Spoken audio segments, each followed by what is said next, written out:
Thank you very much. You may be seated.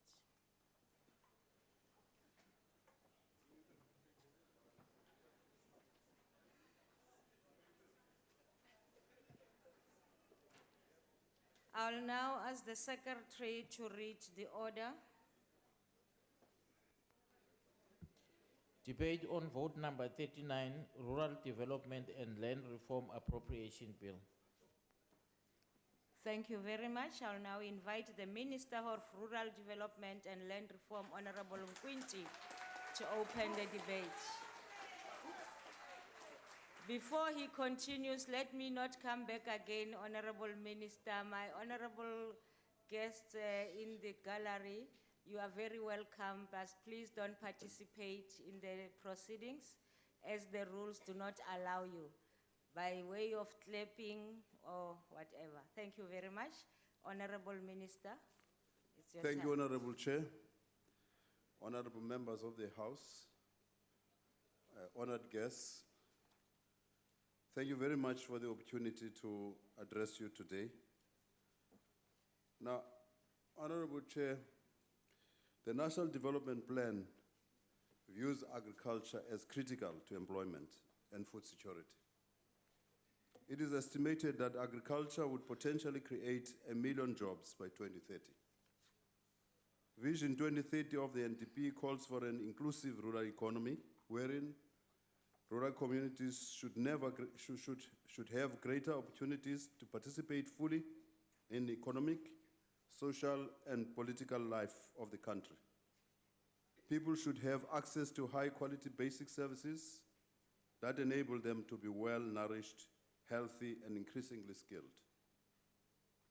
Rural economies will be supported by agriculture and, where possible, by mining, tourism, agro-processing, achieved through successful land reform, job creation, and poverty alleviation.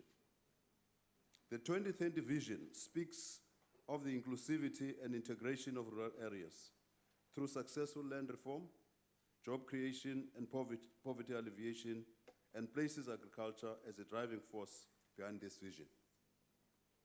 The NDP identifies the following as key catalytic interventions: expansion of irrigated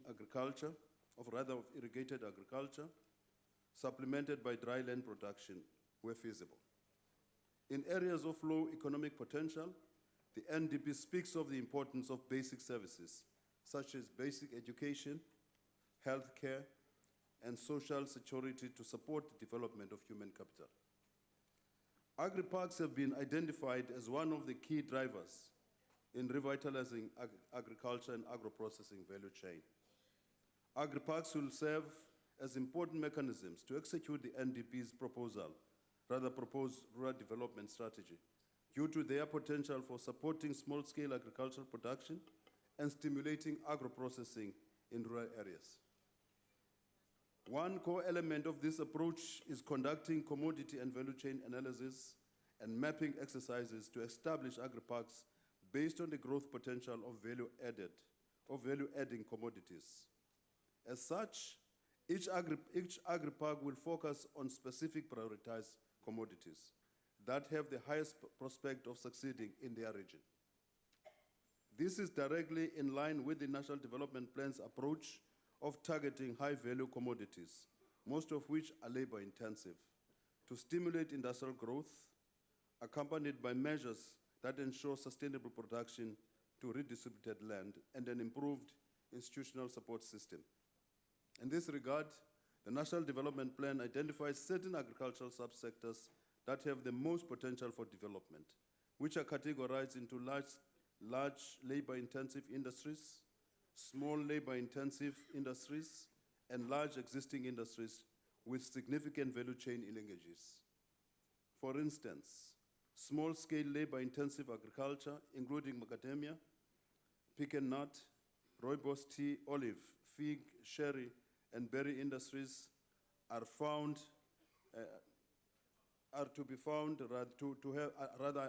been found to have the greatest expansion potential due to the significant market demand for these products. The NDP projects that approximately 80,000 jobs can be created by further developing these particular areas of small-scale agriculture. By providing the necessary inputs, facilities, institutions, market linkages, and partnerships, agri-parks can enable producers and rural residents to create new and expand existing enterprises in these industries, which will have positive growth impacts on the rural economy. During the course of last year, the Department of Rural Development and Land Reform started planning and coordinating implementation of this program in all 44 district municipalities in the country. This is in line with the pronouncements by His Excellency President Jacob Zuma during his State of the Nation Address 2015, when he pronounced on the 9-point plan to ignite growth and create jobs. One of these catalysts was identified as a revitalization of agriculture and agro-processing value chain. In this regard, the President stated that agriculture is a catalyst for growth and food security. We are working with the private sector to develop an agricultural policy action plan which will bring 1 million hectares of underutilized land into full production over the next 3 years. Among key interventions this year, we will promote the establishment of agri-parks or cooperatives and clusters in each of the 27 poorest district municipalities to transform rural economies. An initial funding of 2 billion rands has been made available for the agri-parks initiative, close quote. All 44 district municipalities have since been included in this program. The political economy, it's very important for us to place a very clear context of this on this one, because the rural economy, we see the rural economy transformation as a catalyst for turning around the economy in the country. South Africa is an open middle-income developing economy. Like most post-colonial economies, however, it is a commodity-based export economy with a dependency relationship with its former imperial power, Britain, and its trading partners, especially Western Europe, Canada, and North America. This renders it extremely vulnerable to even the slightest disturbance in these countries' economies. Historically, mining and agriculture were the main drivers of the economy in South Africa. Later on, manufacturing and financial and other services sectors became prominent as well. But all these industries and services are situated in what used to be exclusively white areas of the country, even where raw materials happen to be located in the so-called black spots. They were owned and controlled by white monopoly capital, employing black labor recruited from the then exclusively black spots or ethnic homelands. These two contrasting but mutually dependent white-black spots, the former well-developed, wealthy and internationally connected, and the latter underdeveloped, poor, and isolated, define the enduring legacy of South Africa's unique variant of colonialism. Colonialism of a special type. In his seminal document, The Road to South African Freedom, in 1962, the South African Communist Party had the following to say in this regard. It said, "The African reserves show the complete lack of industry, communications, transport, and power resources. Non-white South Africa is a colony of white South Africa itself. Real power is in the hands of monopolists who own and control the mines, the banks and finance houses, and most of the farms and major industries. These monopolies are the real power in South Africa. The special type of colonialism in South Africa serves, in the first place, their interests." That is the reality of South Africa today. And it is this CST legacy which must be fundamental and radically transformed. Part of what we have to do to reverse this situation is to craft a rural socio-economic infrastructure master plan around the district agri-parks. The strategy is a rural economy transformation model. This work has begun. Honorable Chairperson, sitting in the gallery, these are black and white farmers sitting there. They are farmers who have decided to work with us in transforming the agricultural sector in our country. They're sitting here, black and white as you see them. They're sitting there with their black partners in new companies that bring together white commercial farmers who historically owned those lands and the people who worked for them.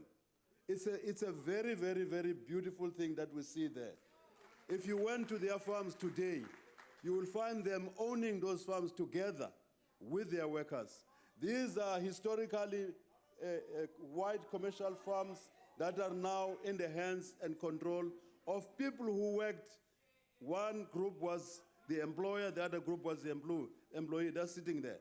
There are more than 100 of them that have come together now to say, we want to be part of the so-called 50-50. We are proud of you as you are sitting there, ladies and gentlemen. Thank you very much. Let's show those who are pessimistic about our country that our country is moving forward and we're doing so together. Black and white. The following are the 6 priorities of the medium-term strategic framework. Improved land administration and spatial planning for integrated development in rural areas. The Spatial Planning and Land Use Management Act has been passed by this House. Secondly, sustainable land reform, rural economy transformation model. I've just talked about one aspect of it. Thirdly, improved food security, agricultural policy action plan, and strengthening relative rights of people working the land. Fourthly, smallholder farmer development and support, the 1 household, 1 hectare. This program, again, some of us who would have watched Minister Gordon after he presented his speech here, his budget here, he went to London and went to New York. When he was in London, one of the things that the question that was asked was, what are you going to do with growing the economy? Yes, with regards to managing the finances, etc., it's all good. What did you see? You saw a picture of 3 people, 2 women and a young man holding green maize, what do you call this thing? Cobs. Those are farmers from Kendon-on-Sea. 1 household, 1 hectare. They are selling at markets, wholesale markets, etc. That's happening. 1 household, 1 hectare. It's a revolution. In Mpumalanga, we've got 41 of them. So when you have a hectare, you have a household, you're feeding those people. And that's a program. 1 household, 1 hectare. There are people who are saying, the rural areas, the former Bantu stands, the land is lying fallow. This is a revolution. We're going there. We have budgeted. You are going to see, as I'm going to speak later on, how much money we've allocated for this program. It's important. It's revolutionary. Growth of sustainable rural enterprises and industries characterized by strong rural-urban linkages, increased investment in agro-processing, trade development, and access to markets and financial services, resulting in rural job creation. That is Department of Small Business Development as a leader. That's the National Development Plan. Honorable members, ladies and gentlemen, in his previous State of the Nation address, 2015, His Excellency, the President, introduced the 9-point plan to boost the economic growth and create jobs. Due to the transversal nature of rural development, almost all these 9-point plans, rather 9 points in the 9-point plan, link up to the work of the Department of Rural Development and Land Reform, particularly one on revitalizing agriculture and agro-processing value chain. Below, we report briefly on the progress on the implementation of the President's announcements with regards to rural development and land reform. On agri-parks, we're saying 44 district municipalities identified as agri-hubs, site analysis completed, governance structures established. Now, governance structures in these agri-parks are drawn from the community themselves. These are not members of staff of the Department of Rural Development and Land Reform. Every district has got a district agri-parks management council. Every district in the country, all 44 of them. And these are drawn from all the sectors of interest in the economy there. And at the national level, there's a National Agri-Parks Advisory Council, which is working, amongst other things, amongst its mandates, is to create policy or draft policies and responsibilities for a board, because we want agri-parks over a period of the next 10 years. We want those agri-parks to be controlled by producers, agro-manufacturers, industrialists, and smallholder farmers. We have allocated 70% of the share equity in those agri-parks to the producers from the ground. Government will only retain 30%, which it will share with strategic partners. Secondly, regulation of land holdings bill. The bill that's a bill. Again, it's a revolutionary bill. It is a bill that South Africans will see once this House passes that bill. It is a bill that will ensure that there is real redistribution of land in our country. Not land that is lying fallow, land that has gone past its own productive value. Land that is currently productive. And the people who are going to benefit most there are the poorest of the poor. Particularly the people who are working the land. And we're happy that there are pioneers sitting there already. People, we're going to send people to say, go land there. Those men and women sitting there are pioneering a very fundamentally important and transformative program of rural development and land reform. Reopening land claims, 143,720 claims have already been registered. Lastly, some highlights on the departmental performance against the budget policy speech of the Minister of the Department of Rural Development and Land Reform. There's annexures. We made annexures for progress so that the honorable members, we can account fully to them. We've said this is what we said we would do. We made those annexures available to the honorable members of the House so that when we debate in future, we can say this is where we've done this bit. We said we were going to do this. This is how far we've gone. With regards to policies and legislation, the department has embarked on an extensive program of fundamental institutional transformation. This is important. Fundamental change means institutional change. It doesn't mean just pandering with some of the things and leave others out. We have, for example, this communal land tenure policy bill. This bill is going to respond to the question which is raised all the time. The question that says, what's in it in this transformation for the people who are living in communal areas, particularly communal areas where you have traditional institutions, that are in charge of those lands, that are actually the custodians of those lands. Because land belongs to people. Traditional institutions belong to people. There is no traditional leader without land, without people. So land belongs to people. Traditional leaders belong to people. It's not the other way around. So when we say, therefore, that we're talking about institutionalizing youth rights, we mean that there will be this 1 household, 1 hectare allocations to people so that we secure the tenure of land rights, of land ownership by people in these areas. So that people there, whether the husband dies, the male members of the household die, the women members of the household must be secured in the knowledge and understanding that the land they're occupying will never be taken away from them. So the communal land tenure bill is about that. It is about also correcting the challenge that we are experiencing.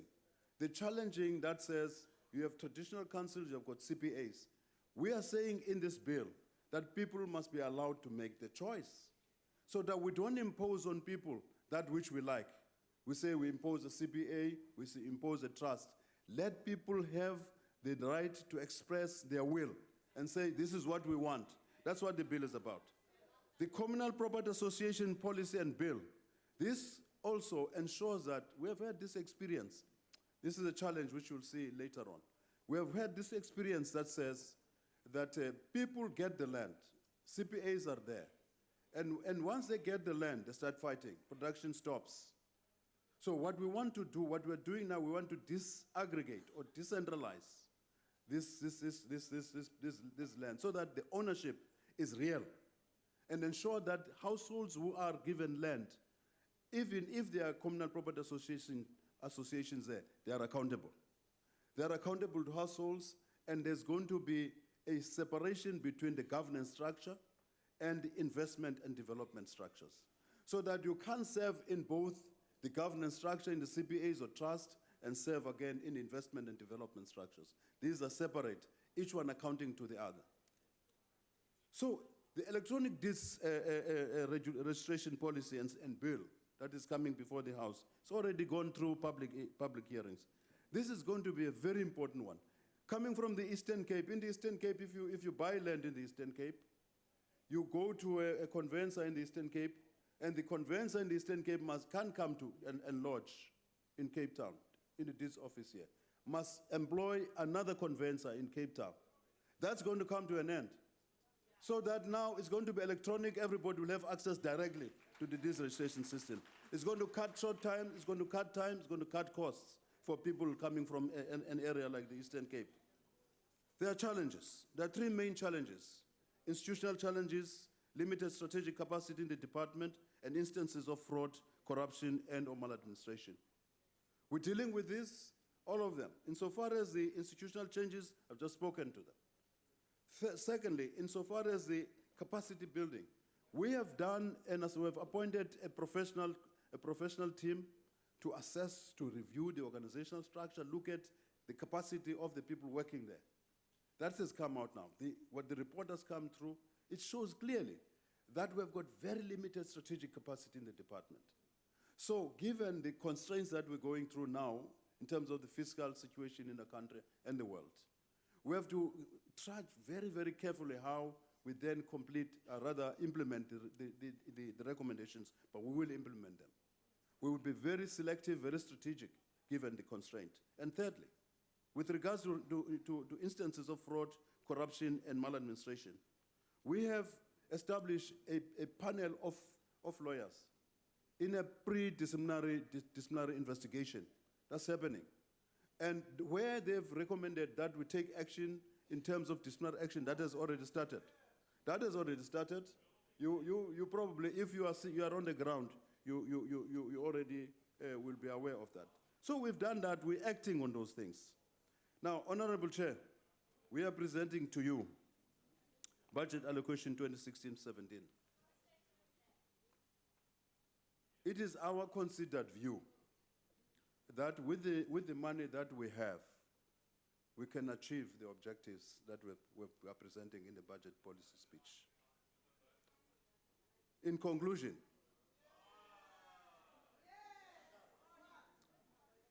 Honorable Chair, the budget and policy speech it reflects that the budget that we have is 10.124, 3.345 billion rands. This is the money that we're presenting to this House, and we're presenting the programs that I've spoken to and that are reflected in the budget policy speech for 2016-17.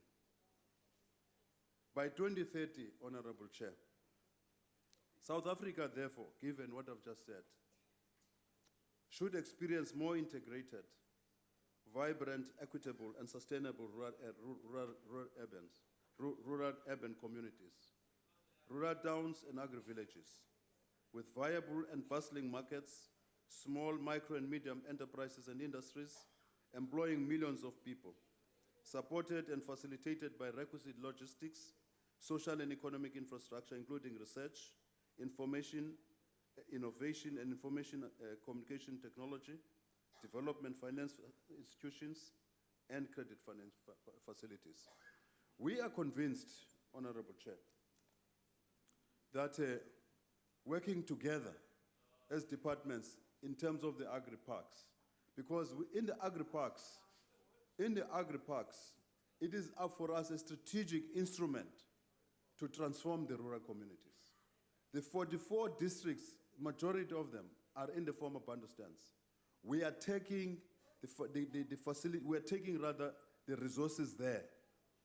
We are going to transform those rural areas into areas which will keep people rather than push people out to the urban areas, thus creating problems there. We are going to ensure that we work together with provinces, with municipalities. That is why the governance structure of the agri-parks is composed of district municipalities and the district agri-parks management councils. The National Agri-Parks Management Council, Advisory Council rather, is working with the department to ensure that we work together to develop these agri-parks into an iconic, we're going to see this afternoon, when we present to the members of the media, we're going to reflect to you a video on what is supposed to be in 2025, because these agri-parks are going to be a catalyst for change. Gone are the days when rural areas are going to be poor, remain poor, and only the suppliers of job to the urban areas. Darida is verbay. Baya danke. Siyathokoza Ngqongqoshe Nkwinti.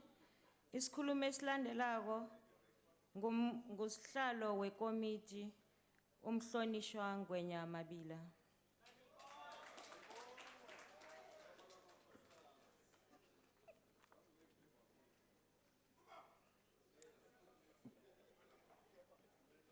Thank you, Honorable Chairperson, Honorable Minister, Deputy Ministers who are here, Honorable members of this House, our guests in the gallery. Honorable Chairperson, Section 26 and 27, subsection 4 of the PFMA prescribes that department have to table the strategic plan, which is a 3 to 5 year plan, and the annual performance plan at the beginning of the financial year to be considered by Parliament, as Parliament is responsible for appropriating money to the department to be able to execute its mandate. After the consideration of the strat plan and the APP of the department, the committee noted that the department has been able to fill some of the critical positions, such as the CFO and the DDG for corporate service. As these positions were vacant for some time, furthermore, the appointment of the Valuer General was a step in the right direction. His appointment will assist in providing government agencies with advisory service related to property and the real estate matters. There is therefore a need for the department to review its organogram to make sure that the available human resource is able to execute the mandate of the department, as there's a decrease in the budget of the compensation of employees. The department needs also to finalize the human resource development strategy to ensure that the employees are empowered to enhance service delivery. To ensure compliance to government regulations and legal prescripts, the department has to ensure that valid invoices are paid within 30 days. Progress has been made for paying 91% in the 2013-14 financial year to 92% in the 2014-2015 of the invoices submitted on time. But more still needs to be done to make sure that all service providers who submit valid invoices are paid on time. The under-expenditure in the transfers of payments to excluding entities such as the National Agricultural Marketing Council, the National Wool Growers Association, the CSIR, the MRTT, and the CTH is due to the late transfers which were done towards the end of the financial year, which must be avoided. Transfers must be done on time, and the transfer must not be regarded as the fiscal dumping. The previous year, the department has been able to implement some of the recommendations made by the Auditor General. In 2013-14 financial year and in 2014 and 15, the department has obtained the unqualified audit findings with matters of emphasis to be attended to avoid the recurrence. We expect the department to take those recommendations seriously and implement them. In 2014-2015, the department has been able to spend 98% of its allocated budget of 9.1 billion, but there's a need to align the expenditure with targets that has been achieved and to ensure that there's value for money on each and every spending. The Freedom Charter emphasized that government must help all those who work the land with implements, seeds, irrigation infrastructure, and other material support. It has been proven by the research done in Africa, especially in Kenya, Swaziland, and Mozambique, and other countries, that smallholders farmers need to be supported for them to grow and improve production.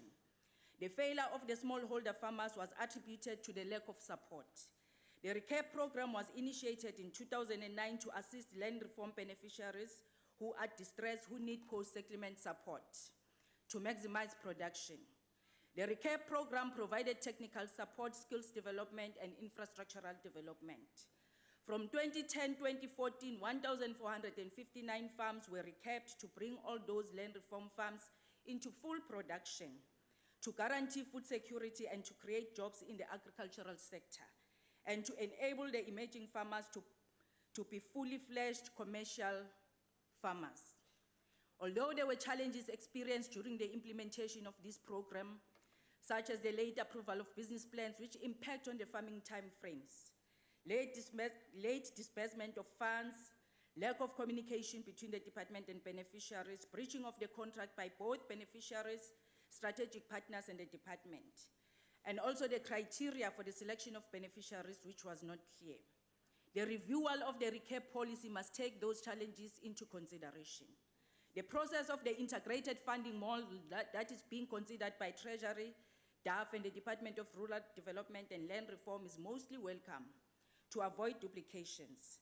There's a need for this program to be extended to the needy beneficiaries, especially emerging small farmers, as it has assisted most of the smallholder farmers, especially in the previously disadvantaged ones. In the 2014 manifesto, as the ANC, we promised rural people that we will implement the rural development strategy, focusing on meeting the basic needs, land strategy focusing on meeting the basic need, land reform and rural enterprise development. The department has implemented that through the CRDP. As the department is the facilitator and the coordinator of the CRDP, which was initiated in 2010 to ensure that there's integrated and comprehensive rural development and to bridge the gap that exists between urban and rural people with regards to service delivery. The allocation, which will increase in the MTEF period, will create jobs for rural people and reduce poverty and improve the standard of living of the rural people through service delivery. Izindawo zasezilalini ezifana neMuyeshe, neDiatalawa, neDriefontein, neNtunda, ukubala nje ezincane zakhona, azisafani nangalesikhathi sebandlululo. The CRDP intervention will reduce the fragmented rural service delivery intervention. It is the ANC that can improve the lives of all the people, irrespective of their color, race, and gender. The challenges which requires the intervention of the community members is the vandalization of the infrastructure, like in Muyeshe, whereby all computers were damaged. In other areas, theft is a major challenge, especially in rural schools. Communities have to work together with police to ensure that those involved be brought to book. It is the responsibility of communities to protect and prevent any infrastructure from being damaged or stolen. The department has therefore been able to exceed all of its targets set for rural development, which is the right thing to do, as the 52nd conference has identified land and rural development as the priority. The 9-point plan talks about the revitalization of agriculture and agro-processing value chain. This has led to the establishment of the agri-parks in the 44th district, as the minister has indicated. And the integrated approach by various departments is mostly welcome. The 2 billion that has been set aside for agri-parks will go a long way in mentorship and the development of farm infrastructure and marketing. Furthermore, these agri-parks will bring underutilized land into full production. It will develop rural economy by assisting smallholder farmers to be part of the commercial stream by providing markets for their produce. The agri-parks project will create jobs for the unemployed. District Agri-Parks Management Council and National Agri-Parks Advisory Councils must be capacitated on time for those structures to be able to function as expected. We appreciate progress that has been done in all the identified areas, as there's 10,566 people which will benefit from these agri-parks projects. The involvement of the smallholder farmers in the development is an indication that the department is using the bottom-up approach in development. People must speak for themselves what is it that they want. Agri-parks is one way of strengthening support to co-ops in marketing and supply activities to enable small-scale producers to enter the formal value chain. In 2014-2015 financial year, Honorable Chairperson, the department was able to train 211 community members and 3,145 rural youth through the NARISEC program.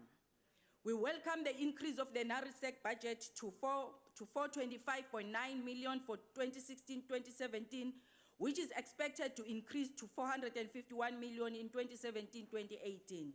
This increase will assist the department to recruit 2,700 young people compared to 2,500 intake in 2014-15, which is an increase by 200. Through the NARISEC program, young people will acquire skills which will make them employable and to be able to start their own business.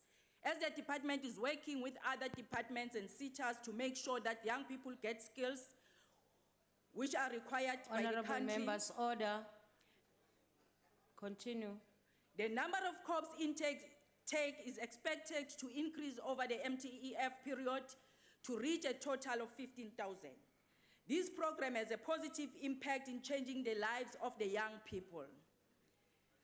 The only concern to be addressed is a delay in the issuing of statements of results or certificate, which deprives the NARISEC graduates from seeking job opportunities, as this program is aimed at addressing challenges of poverty, high rate of unemployment, especially amongst the youth sector. The exit strategy must be developed to enhance the employability prospects of the youth. On the 8th of January 2015, the Honorable President Jacob Zuma, on behalf of the NEC, reaffirmed the commitment of the ANC to return land to the rightful owners and the need to accelerate land reform. He emphasized the issue that this land reform must prevent the evictions, must improve the lives of the farm workers, and improve land development for the range of uses, including food. We appreciate progress made by the Commission in addressing the legacy of the 1913 Native Land Act. Although pace is slow, but progress is being made. Into eyenza ukuthi i-restitution ihambe kancane. Siyazi ukuthi umhlaba wabantu wathathwa mahala. Kodwa manje nakusekufanele ukuthi ubuyiselwe, sekufanele kubhadalwe intengo enkulu, kunzima. Sicela ke abantu bakithi ukuthi babekezele, na noma kunjalo i-ANC isithathile isigqibo sokuthi umhlaba kufanele ubuyele kubanini bawo. The Commission has been able to spend 100% of its allocated budget of 2.9 billion in 2014-15 financial year, and the targets were achieved. The Commission has been able to finalize 372 claims, settle 428 claims, research 1,516 claims out of 2,660 targeted claims, to approve 119 phase projects. The budget increase of 3.2 billion for the Commission will assist in fast-tracking the restitution process by finalizing 454 claims, settling 615 claims, researching 1,530 claims, and approving 76 phased project claims. All these claims are claims which were lodged before the 31st of December 1998. Due to the partnership with academic institutions and other service providers, the number of claims that will be researched will increase. It means that more resources will be required to finalize the valid claims, because akusho ukuthi uma ngabe abantu bafake izicelo zomhlaba, zonke lezo zicelo lezo zizawuphumelela. Emva kokuba sekwenziwe ucwaningo okuyilona olubalulekile, ekugcineni emva kwalocwaningo abanini abafake isicelo bazokwazi ukuthi ngabe isicelo sabo siyamukeleka noma asamukeleki. We commend the Commission for ensuring that the limited resources allocated to it are being used effectively, efficiently, and economically. The increase in the budget allocation for the department from 9.3 billion to 10.1 billion, out of which 3.1 billion went to restitution, is an indication that the government is serious about fast-tracking the land restitution program, which ensures that all people whose land was taken get their land back. Land and agrarian reform must be used to turn around the economy. Reopening of the lodgement as per the Restitution of Land Rights Amendment Act, the 2014 SONA, and the ANC manifesto is going well. As the services are brought nearer to the rural people, electronic lodgement is being done, public awareness has been strengthened. The ANC took a Thank you resolution very that, much, Honorable Mabila. as the ANC, we support the budget vote of the department. Thank you. We now invite Honorable T.W. Mhlongo. Thank you, Stalo. It is an honor to address this House in a very important subject. We believe as a DA that individuals must own the land. The DA believes that all individuals, especially Abo Mama Betu, they must be granted independent to access the land. The DA is in favor of a policy that allow previously disadvantaged individuals to own property directly. But to date, Minister, no action has been done. Sihlalo, our people are still waiting to claim land, Guma plot. Till today, they did not receive their title deed. Private ownership is so important. Our people are waiting for title deed, especially in Johannesburg. Order, honorable members. Lakeside since 1998, Nanamhlanje, they are still waiting for title deeds. In 2013-2014 financial year, at Johannesburg municipality, they have achieved zero of issuing of title deeds. Nelson Mandela Bay, they've achieved zero of title deeds. For information, Cape Town Metro has achieved 6,151 title deeds. Minister, this is a reality. Tinkulmeng Ngonyama Trust. We believe that in Ngonyama Trust, there's no clear mandate. They don't understand the mandate. There's a duplication of function between the entity and the department. The board has failed to come up with policy, especially for Abo Mama Betu. We're still waiting for that policy, Nanamhlanje. The ITP has failed to address the issues of land under its administration. They fail even to address the issue of Auditor General. They fail even to make sure that we have a clean audit to date. They fail to implement the social economic impact assessment. Chairperson, its financial allocation even to date, at the end of the financial year, will get the surplus out of Ngonyama Trust. We believe good, it's a failure, there's no value for money. This entity, it's not addressing the obligation of the provision allocated for Abantu Betu. Minister, is the ITP relevant to today's life? Ngonyama Trust, I don't think it's relevant, Minister. We must make sure that we address that. Sihlalo, when I check the value for money, when we believe as a Democratic Alliance that you must address land with these following values: freedom, fairness, and opportunity. Why I'm saying that? When you address freedom, fairness, and opportunity, when you address stakeholders, we call all stakeholders individuals within Emakaya, not only traditional leader. There's no fairness when you call only traditional leader to address the land issue. Even ordinary individuals, Abase South Africa, they must be consulted. Under the ANC minister, Umnumzanu Zuma, has failed to implement this thing, it's a choice. Ufailile uku-address Umnumzanu Zuma, ngokuthi abantu bethu babe ne-choice uku-addressa i-CPA or i-trust. Ubiza only ama-kings instead abize umphakathi wonkana. We are calling upon for land audit. There's a lack of functioning good land audit, Minister. Namhlanje asazi ukuthi umhlaba uphethwe obani, umhlaba ongasetshenziswa uphethwe obani. Order. Order, honorable members, order. Sihlalo, akungibangazi because abantu abangapha bacanga ukuthi sizobuyisela iSouth Africa emuva. Thina we believe ukuthi abantu bethu kumele bathole i-title to their land, and the ANC is slow to address the issues of land. Siyathokoza. Isikhathi sakho siphelile. Sibuyise se latelang ke motlhomphegi Matiase.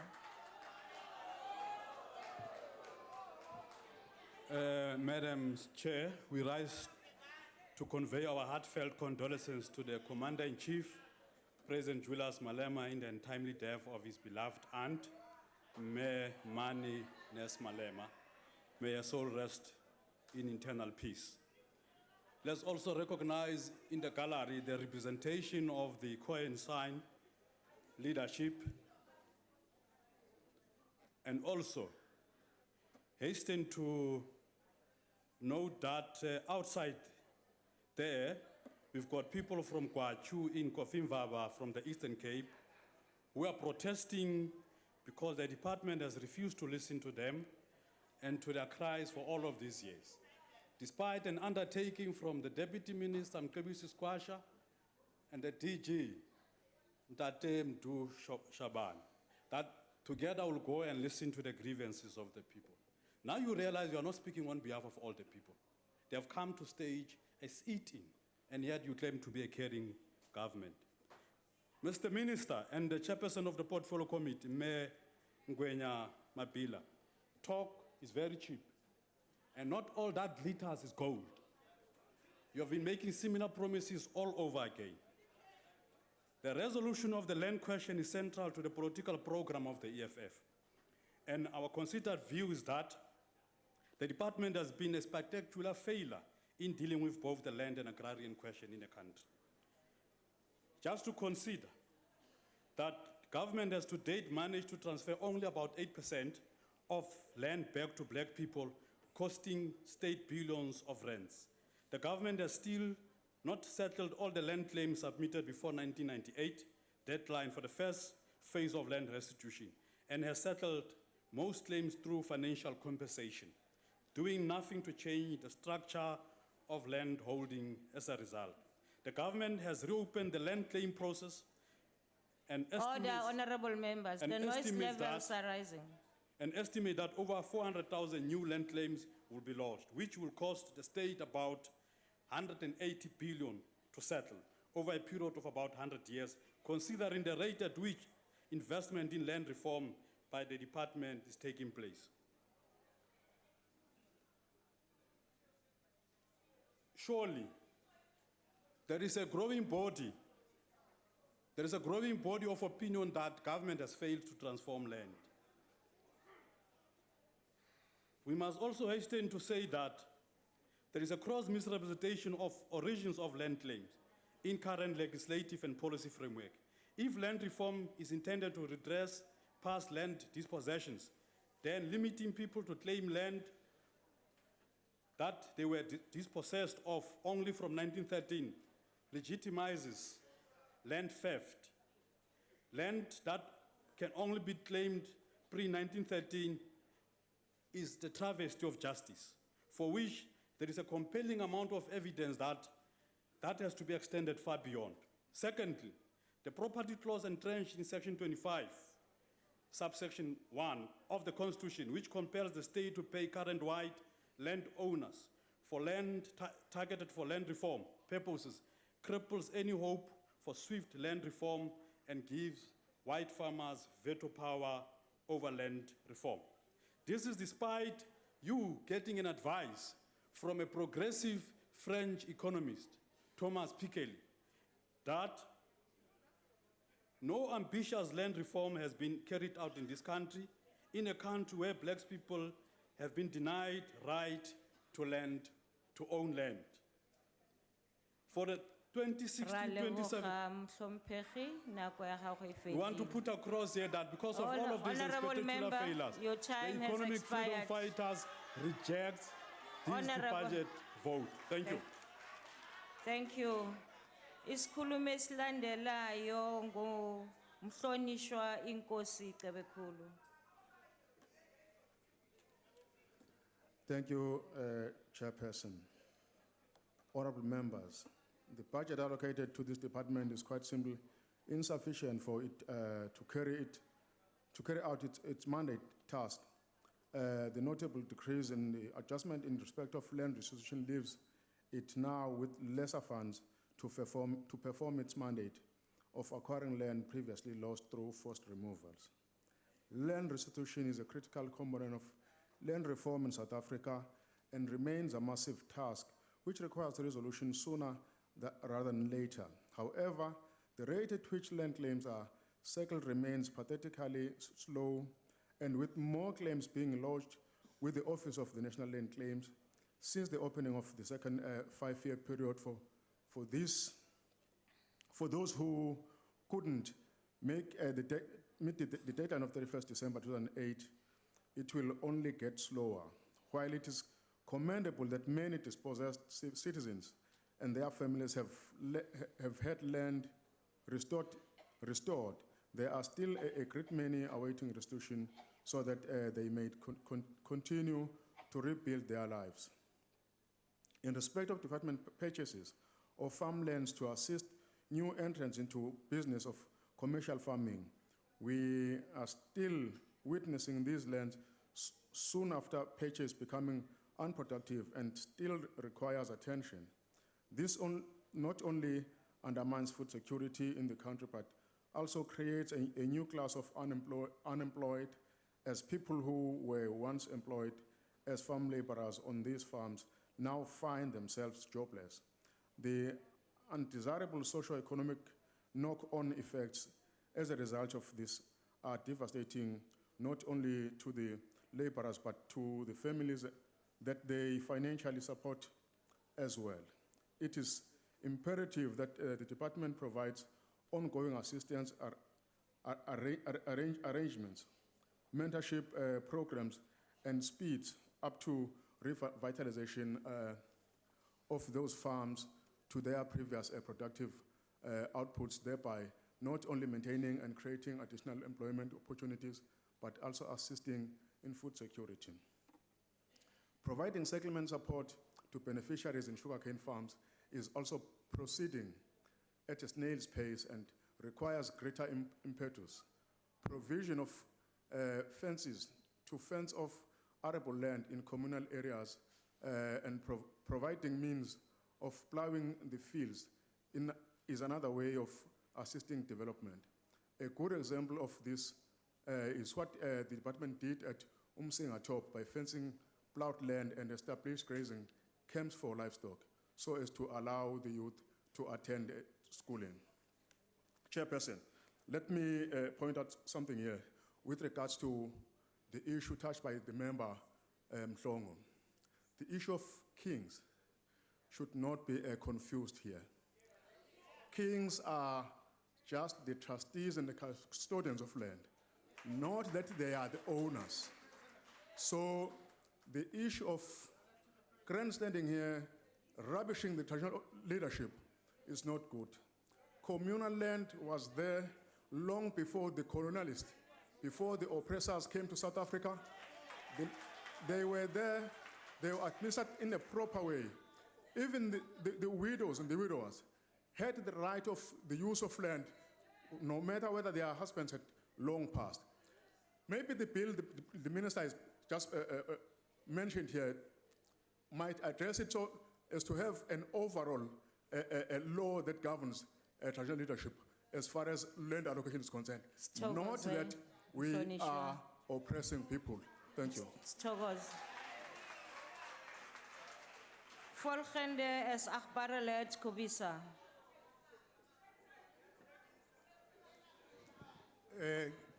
Angibonge sihlalo. Ngicela ukuqala sibingelele ngqongqoshe nesekela lakho namalungu ahloniphekile lendlu holibo umdabu bonke obukhona namhlanje. Awukwazi ukukhuluma udaba lomhlaba ungathinti udaba labaholi bomdabu, amakhosi nabonke abanye abaholi bomdabu nengonyama neqhaza labelibalulekile ezintweni zomhlaba. Angeke nje uqede udaba lomhlaba ungakhulumanga ngalokho. Ngiyavumelana ke nenkosi ucebe ekhulu ukuthi amakhosi ayephathe umhlaba uphathe izizwe zawo. Sikuncoma kakhulu ukuthi amakhosi abaholi bomdabu balekelelwe ukuthi bathole izinsiza zokusebenza umhlaba ukuze izizwe zikwazi ukuthi zidle kulo mhlaba zithole nenzuzo. Kuyinto ebalulekile lokho. Angeke sikucime namhlanje.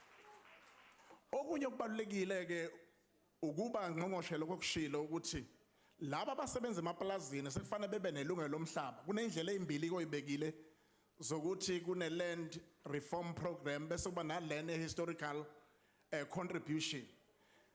Engicabanga ukuthi sibalulekile kodwa lesibili kufanele siqonde ukuthi vele sikhuluma ngabantu bebengenawo amalungelo bengenawo umhlaba abasebenza bejuluka ngethukutu zabo emaplazini kodwa bengatholi lutho. Abengenayo imali abaphucwa umhlaba wabo masiqonda nje ekade babesebenza noyisemkhulu bengatholi lutho.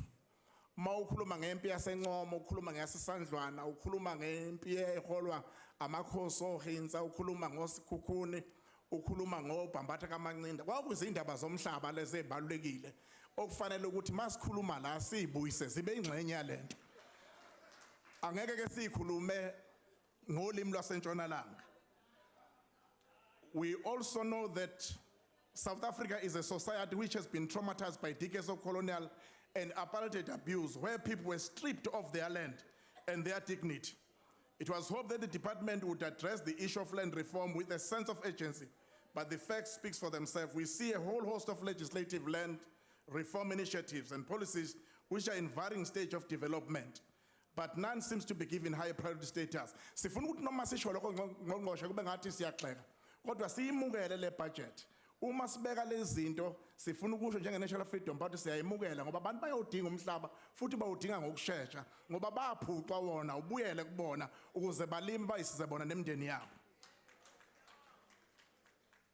As the National Freedom Party, we are also concerned that a disproportionate share of the budget in the amount of 1.4 billion has been allocated to administration program and represent a 3.5 increase in real terms. Surely this money could have been better spent on rural development, which shows a 3.5% decrease in real terms when compared to the allocation for 2015-2016. The National Freedom Party agrees with the recommendations of the Portfolio Committee contained in the report tabled here today. In particular, we are in agreement with the recommendations urging the department to speed up its game in the restitution program. The pace of land reform is just too slow and must be accelerated. There are a lot of bottlenecks, and those must be removed and people must get land. If we fail to restore land to the people, we'll continue to suffer the consequences of colonialism and apartheid. Ultimately, the dignity of our people is entwined with land, and without land reform, our freedom will remain hollow and incomplete. Finally, Chairperson, the vision and mission of the department is underpinned by agrarian transformation as a strategy, which the NFB believe is short-sighted. The current doubt is showing us how vulnerable agriculture is an economic driver, and we suggest that the department looks towards small-scale manufacture, tourism, and also perhaps renewable energy capacity development as complementary economic drivers to underpin rural development. I thank you. Thank you very much. We now invite the Honorable Deputy Minister Squatcher.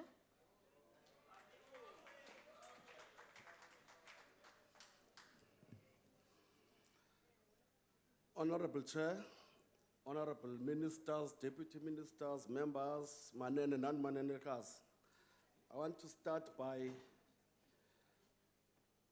reading an important quote, and I quote, "The gods are cruel, and one of their cruelest acts of omission was that of giving us no hint that in very much less than a quarter of a century, all those hundreds of heads of cattle and sheep and horses belonging to the family would vanish like a morning mist.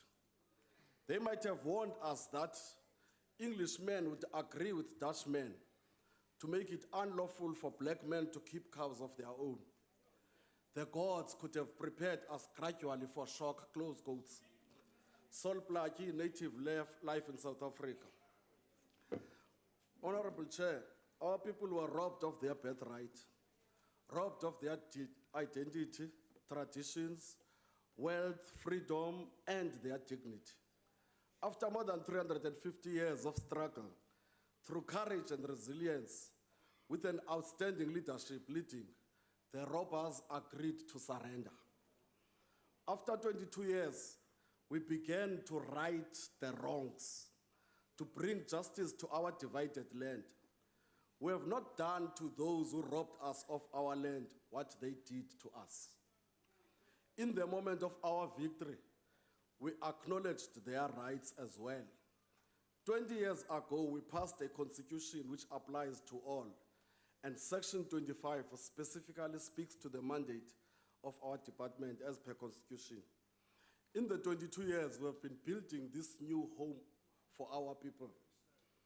One brick at a time, the foundations and walls are being put together of this home we are building called Free South Africa. We have not built a complete house yet, but we now have years of experience which have shown us which of our tools work, which need to be sharpened, and which do not work at all. The road ahead, only when the dignity of all who were forced off their land and separated from the graves of their ancestors has been restored will we be able to rest.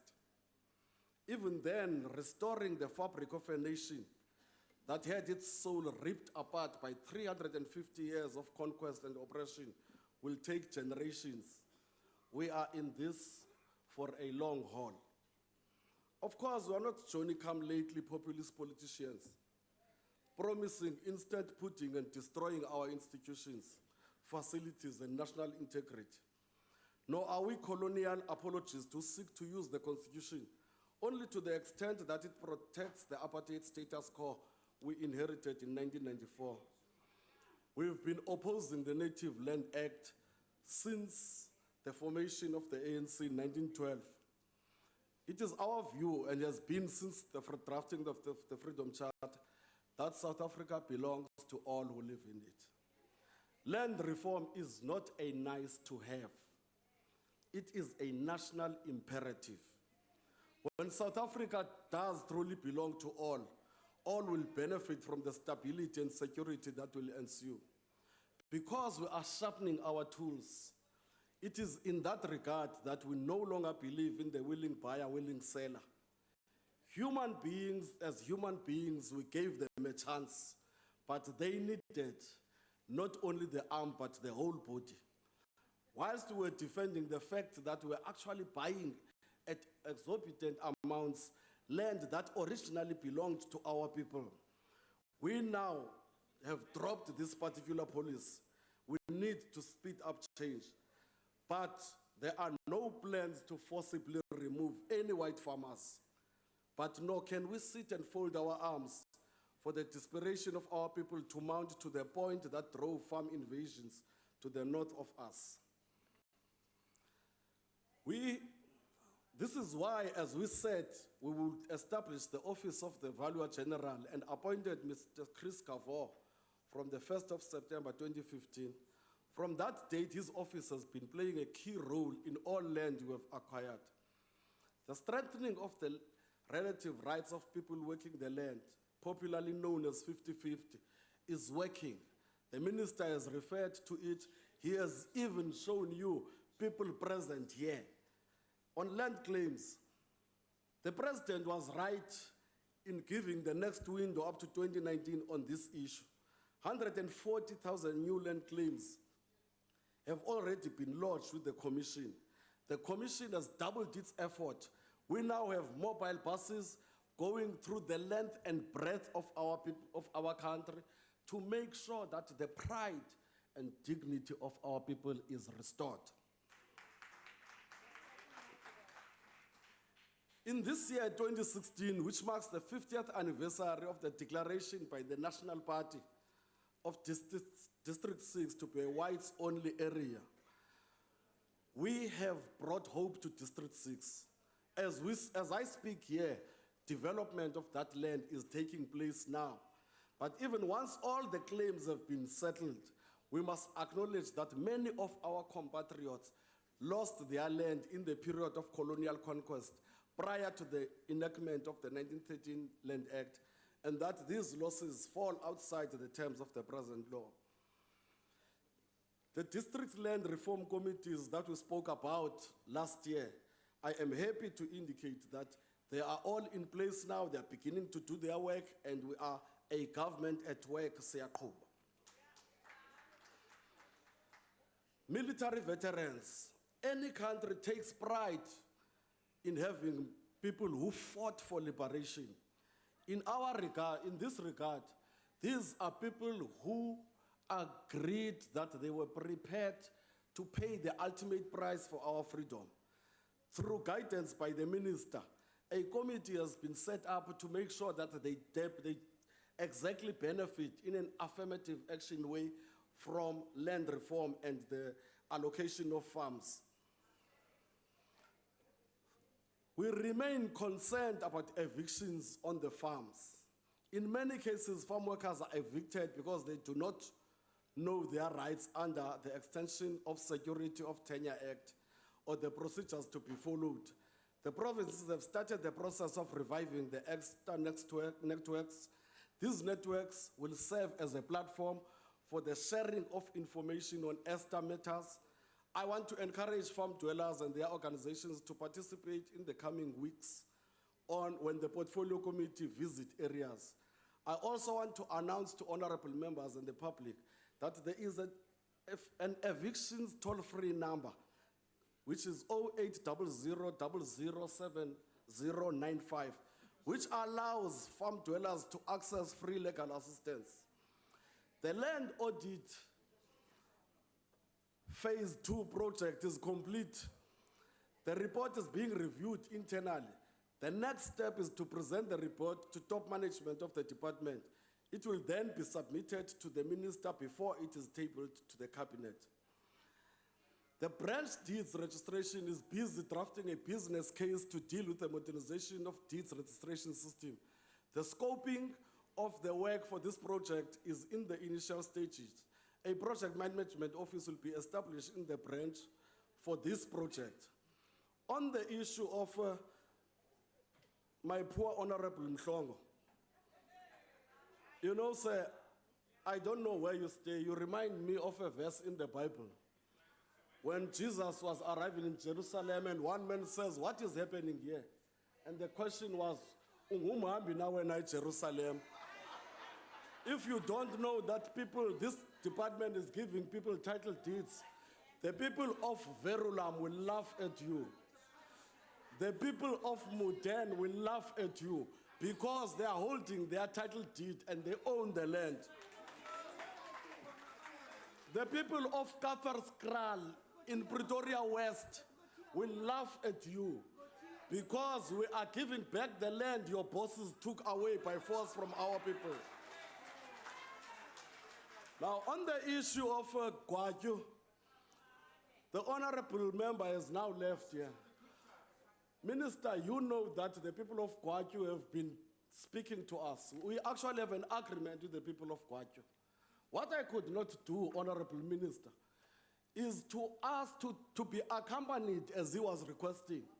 Can you imagine our people in Gwatyu seeing me arriving with a red overall on toe?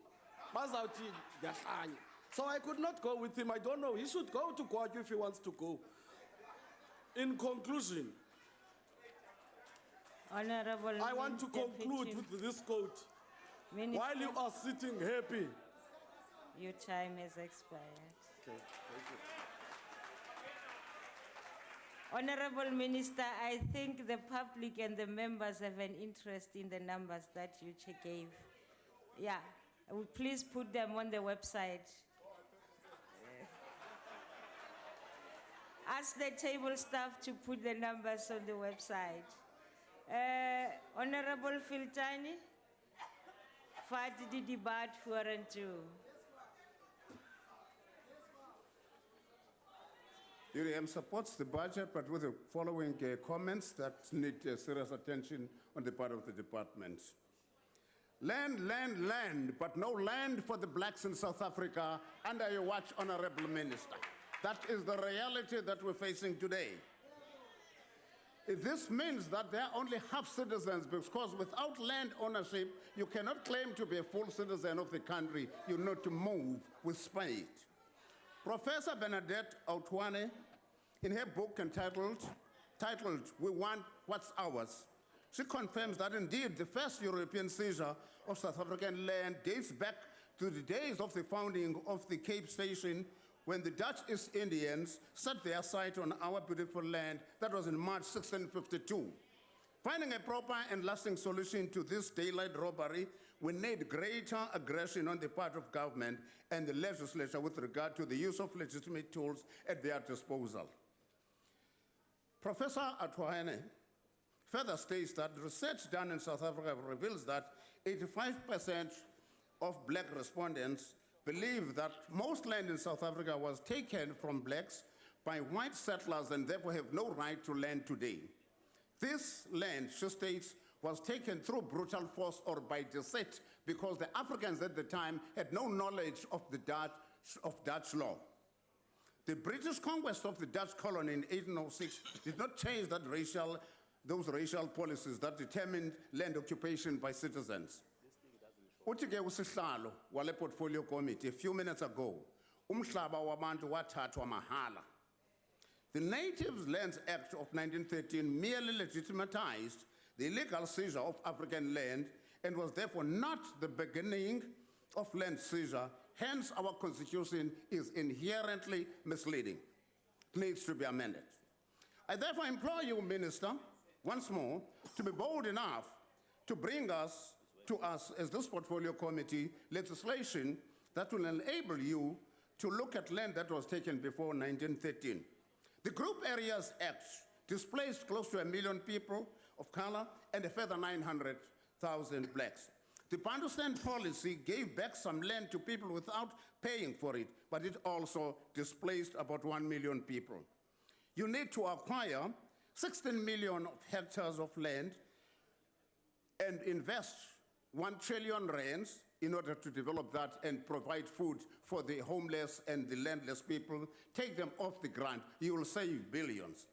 The department has so far spent 19 billion buying 3 million hectares of land for which there is no record that the owners from which the land is being bought ever paid even 1 cent. Stop the practice. Quick question is, why must you pay for land instead of paying for improvements on the land? Given that you are faced with a situation that is legislated, why are you not coming up with a new piece of legislation to correct this wrong? Since 2014, no legislation has been brought to us as a committee. The number of complaints being received by us as UDM with regard to recapitalization of acquired farms is a clear indication of poor management capabilities of the department. Give you 2 cases. In the Western Cape, near Rwanda Farm, departmental officials, I've got the names because I've got the letter here, have started a process of evicting people to whom the farm was, or that is the Big 5. They have started the process internally. You need to move on that. Malanskral in the Eastern Cape, people are not getting their land. Now, in closing, the Baziak land claim. Minister, you wrote to me last year and guaranteed that land will be granted, the Baziak claim will be settled by 31st March 2016. That has not yet happened. The budget of this department is far less than what it should be. It's going down compared with the national spend. Is this an indication that the South African current government is less interested in land restitution and land management and rural development? Watch, because you are about to flout the Constitution, Section 25.5 of the Constitution, if you allow it to drop below the threshold. Thank you. Thank you. Honorable Kronevaart.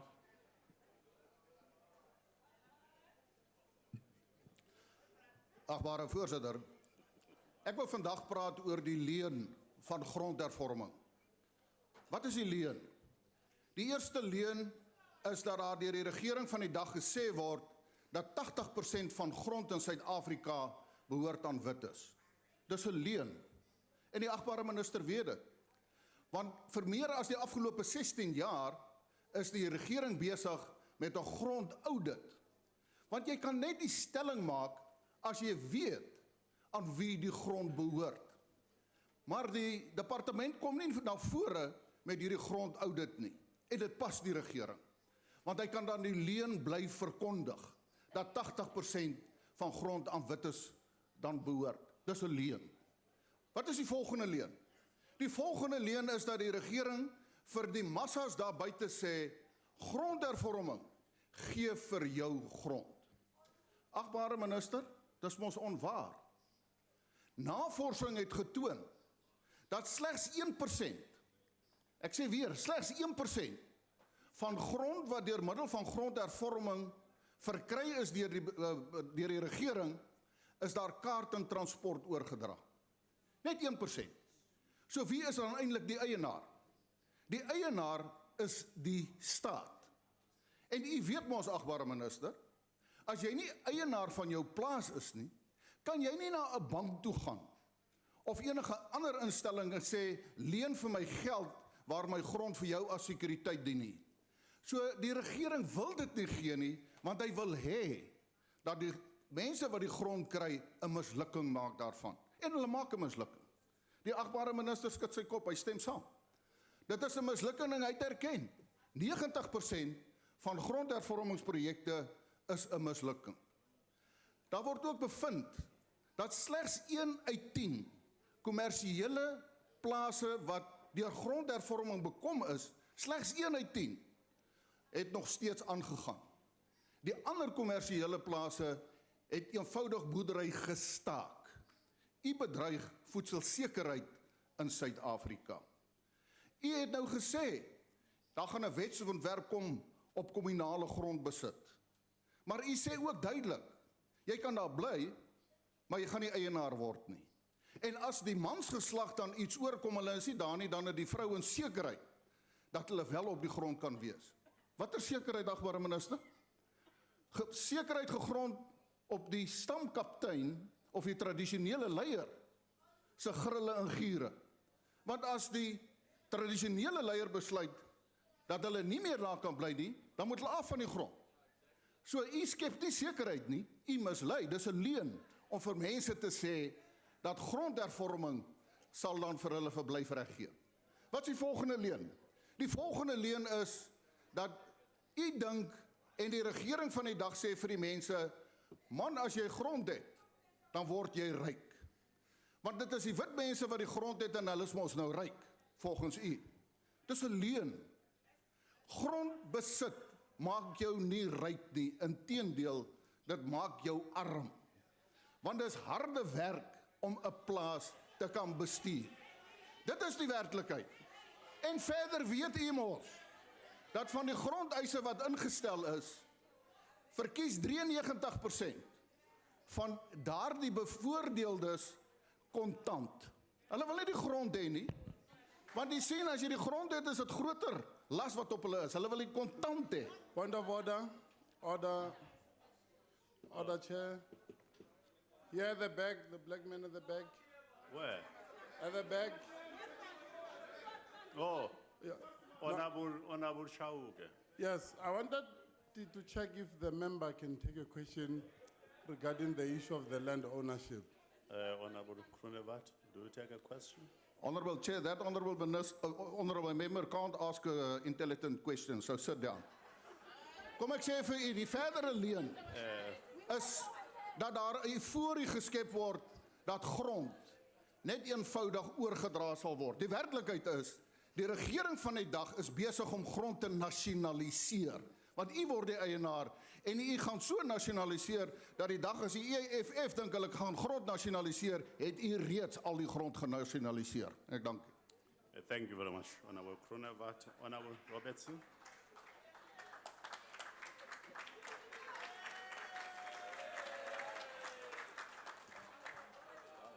Thank you, Honourable Chair, honourable members, guests in the gallery.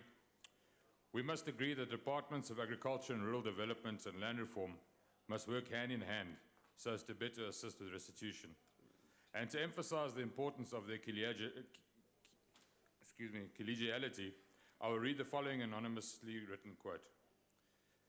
At least once in your lifetime, you'll need a doctor, a lawyer, a preacher, or a policeman.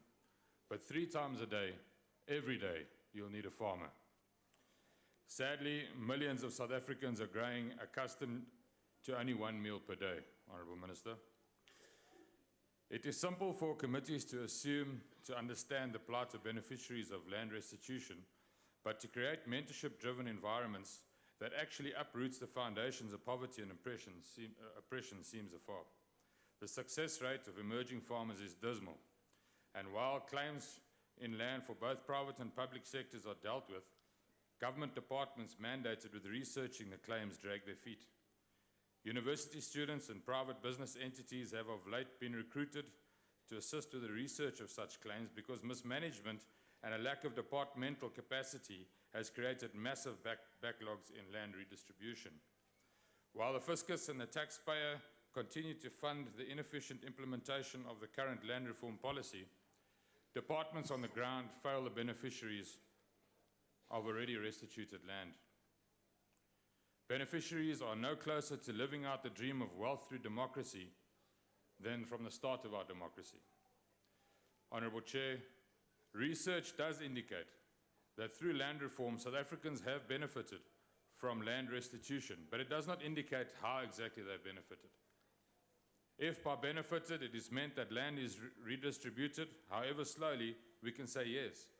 Bearing in mind that if a claimant lodged a claim before 1998 and the claimant was 50 years old, he is now 68 years old, 18 years later, and no closer to obtaining dignity through wealth. If by benefited it is meant that beneficiaries are capable of living sustainably without being totally dependent on the state, and that they have been introduced to opportunities offered by a free market economy, then we must say no.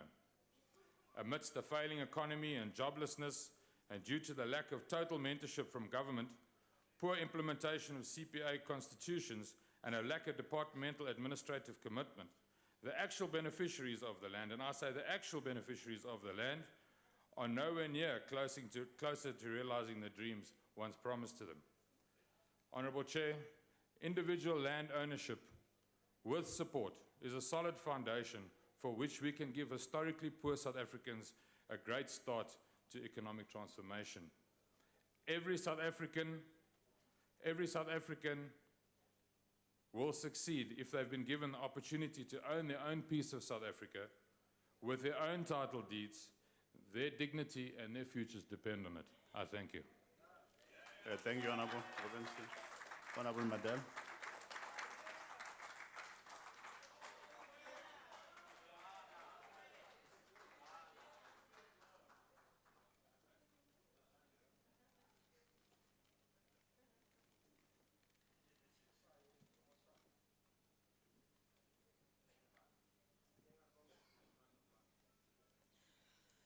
House Chair, Minister for Rural Development and Land Reform, Comrade Gugwillian Quinty, and other ministers present here today, Deputy Minister of Rural Development and Land Reform, Comrade Kubisi Squatsa, and Mayor Masigo Dlamini, and indeed other deputy ministers present, TG, Shabani and your team, honorable members, compatriots, guests in the gallery, ladies and gentlemen. Good afternoon, Molweni. Dit is inderdaad een groot eer en voorrecht om deel te kan hê aan hierdie begrotingsdebat, vooral in hierdie maand van April. April is 'n besonderse belangrike maand in die geskiedenis van ons mense en die organisasie van ons mense, namelijk die Afrikaanse Nasionale Kongres, die ANC. 23 jaar gelede moes Suid-Afrika en die ANC afskeid neem van ouer Tambo, wie so baie gedoen het en opgeoffer het vir ons land. Ouer Tambo inderdaad was soos die Moses van ouds, wie sy volk na die beloofde land gelei het, maar dit nie saam met hulle binne gegaan het nie. 23 jaar gelede op 10 April was ons geliefde Chris Hani beroof van sy lewe en Suid-Afrika was beroof van 'n uitmuntende leier deur 'n uitlander wat ten doel gehad het om ons land in chaos te dompel. Janus Wallus en sy samesweders het gelukkig nie in hulle doelstellings geslaag nie. 23 jaar gelede, 23 jaar later, wil hy vrygelaat word sonder om enige lig te werp om sy samesweders en hulle planne, sodat die Hani familie, die Suid-Afrikaanse Communistische Partij, die ANC, COSATU en SANCO en de rest van Suid-Afrika die volle waarheid kan weet. April het ook andere connecties. Dit is ook Die maand waar ons die 38ste herdenking vier van die dood van die jong held Solomon Maslangu, wie op 6 April in 1978 na die gal gestuur was deur Foster, wat gehoop het dat die dood van hierdie reus van 'n held op apartheid regering se herdenking van die koms van Jan van Riebeeck sy kwynende politieke loopbaan kan red na die infoskandaal. En dit inderdaad het nie gebeur nie. As we enjoy our free, democratic, peaceful South Africa, where people of all races, creed, or religion can live side by side, we must remember we owe these freedoms to the contributions and the sacrifices made by leaders like our Tambu, Krisani, Solomon Slangu, and many, many more. These freedoms were not attained in April 1994, and tomorrow were attained in April 1994, and tomorrow we will celebrate our 22nd Freedom Day as a young democracy. Let us remember all those heroes and heroines who have made it possible for us to celebrate this freedom. May I say, this freedom did not come on a silver platter. Meneer die voorsitter, die Atlantic Charter Committee onder leiding van wyle professor Z.K. Matthews het bevind in die verslag wat gelei het tot die opstel van die African Claims, soos aanvaar deur die ANC-konvensie op 16 Desember 1923, dat stel omwonde dat, en Honorable Groenewald, luister asseblief, dat 87% van die grond in Suid-Afrika in die hande is van die blanke minderheid en slegs 13% van die grond in die hande van die swart meerderheid. Dit is inderdaad onregverdig en is teenstrydig met die belange van die vreedsame Suid-Afrika. Derhalwe is die eis vir die regverdige herverdeling van die grond 'n voorvereiste vir 'n regverdige besleg van die grondkwessies in Suid-Afrika. Die African Claims wat die Vryheidshandves vooraf gegaan het, eis met verwysing na die grondkwessie die reg tot 'n gelyke verdeling van alle materiële bronne, asook die herroeping van wette, soos die Native Land Act, die Native Trust Act, the Land Act, the National Native Land Amendment Act, etc. Die komitee onder leiding, soos ek gesê het, van professor Z.K. Matthews, versoek ook dat die destydse staat alle plaasboere, ongeag ras of kleur, dieselfde moet behandel, gelyke toegang te gee tot die landbank se subsidies en voordele te gee wat slegs aan blanke boere beskikbaar was op daardie stadium. U en ek weet dit. Agbare voorsitter, om die agbare Groenewald se woorde te leen, the land shall be shared among those who work it. Die grond sal onderverdeel word onder diegene wat dit bewerk. Dit is die woorde, die wyse woorde van die Vryheidshandves van 1955, 26 Junie in Kliptown. Die Vryheidshandves sê dat die beperkings op grondeienaarskap op 'n rassebasis sal beëindig word. Vandag kan ons sê, dankie vir die ANC, want grondeienaarskap op 'n rassebasis is beëindig. Die ANC-regering se prioriteit is nou om grondregte te herstel, te restoreer en terug te besorg in die hande van wie dit ontneem was deur agtereenvolgende apartheid regerings.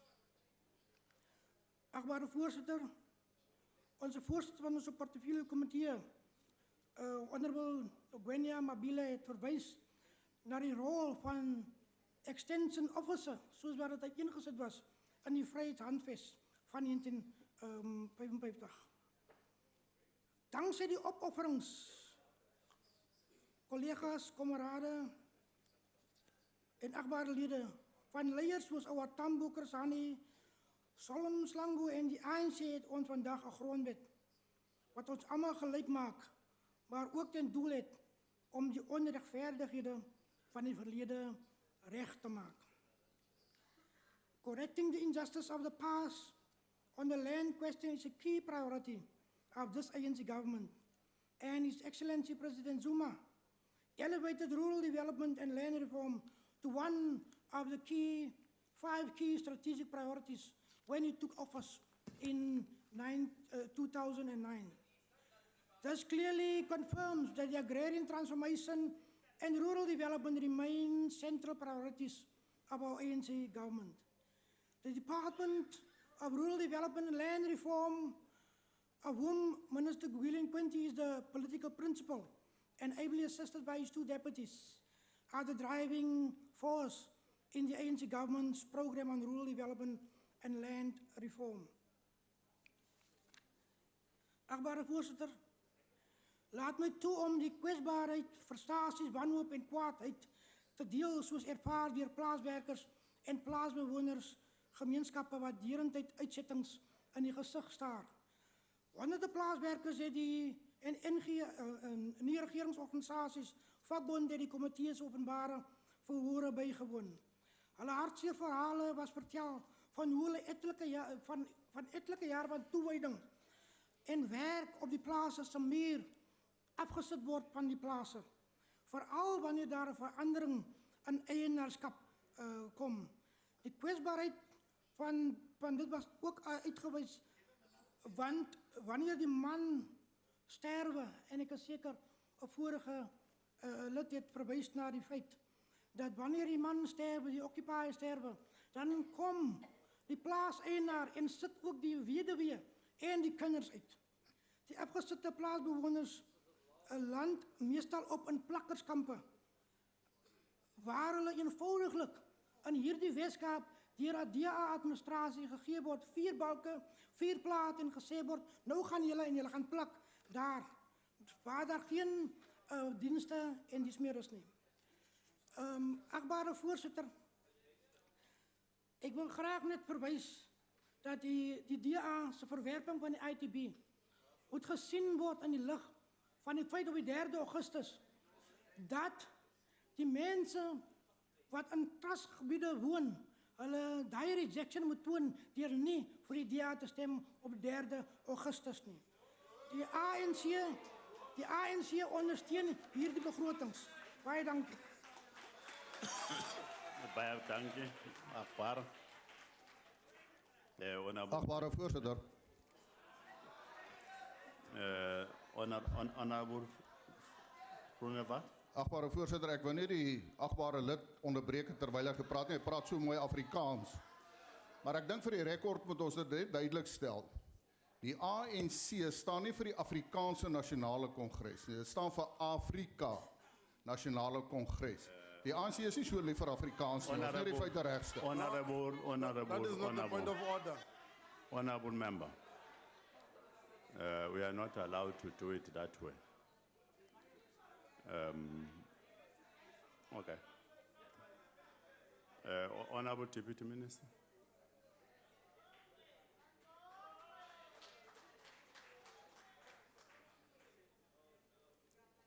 Thank you very much, Chairperson. To our ministers and deputy ministers who are present here, honorable members of this House, distinguished guests, ladies and gentlemen. I rise before you today on the eve of this significant day that changed our lives as South Africans, our Freedom Day, marking the 22 years into our democracy. In his address, the Honorable Minister Nkwinti briefly touched on our Agri-Parks program. This is a positive action and a logical development in rural development.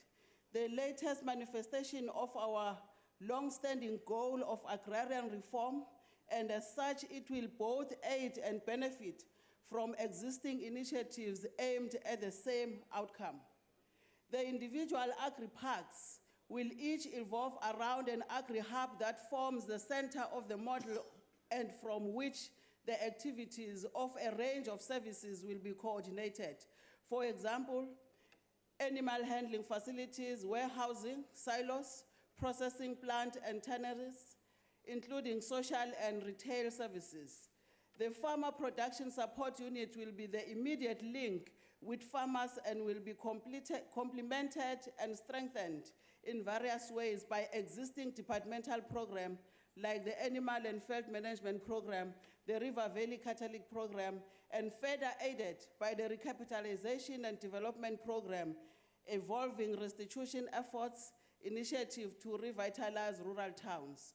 Some progress has been made in the last financial year where work has happened in all districts regarding business planning, design, and the establishment of institutional arrangement to ensure improved governance and coordination of the Agri-Park program. In some districts, construction has already commenced on identified agri-hub sites.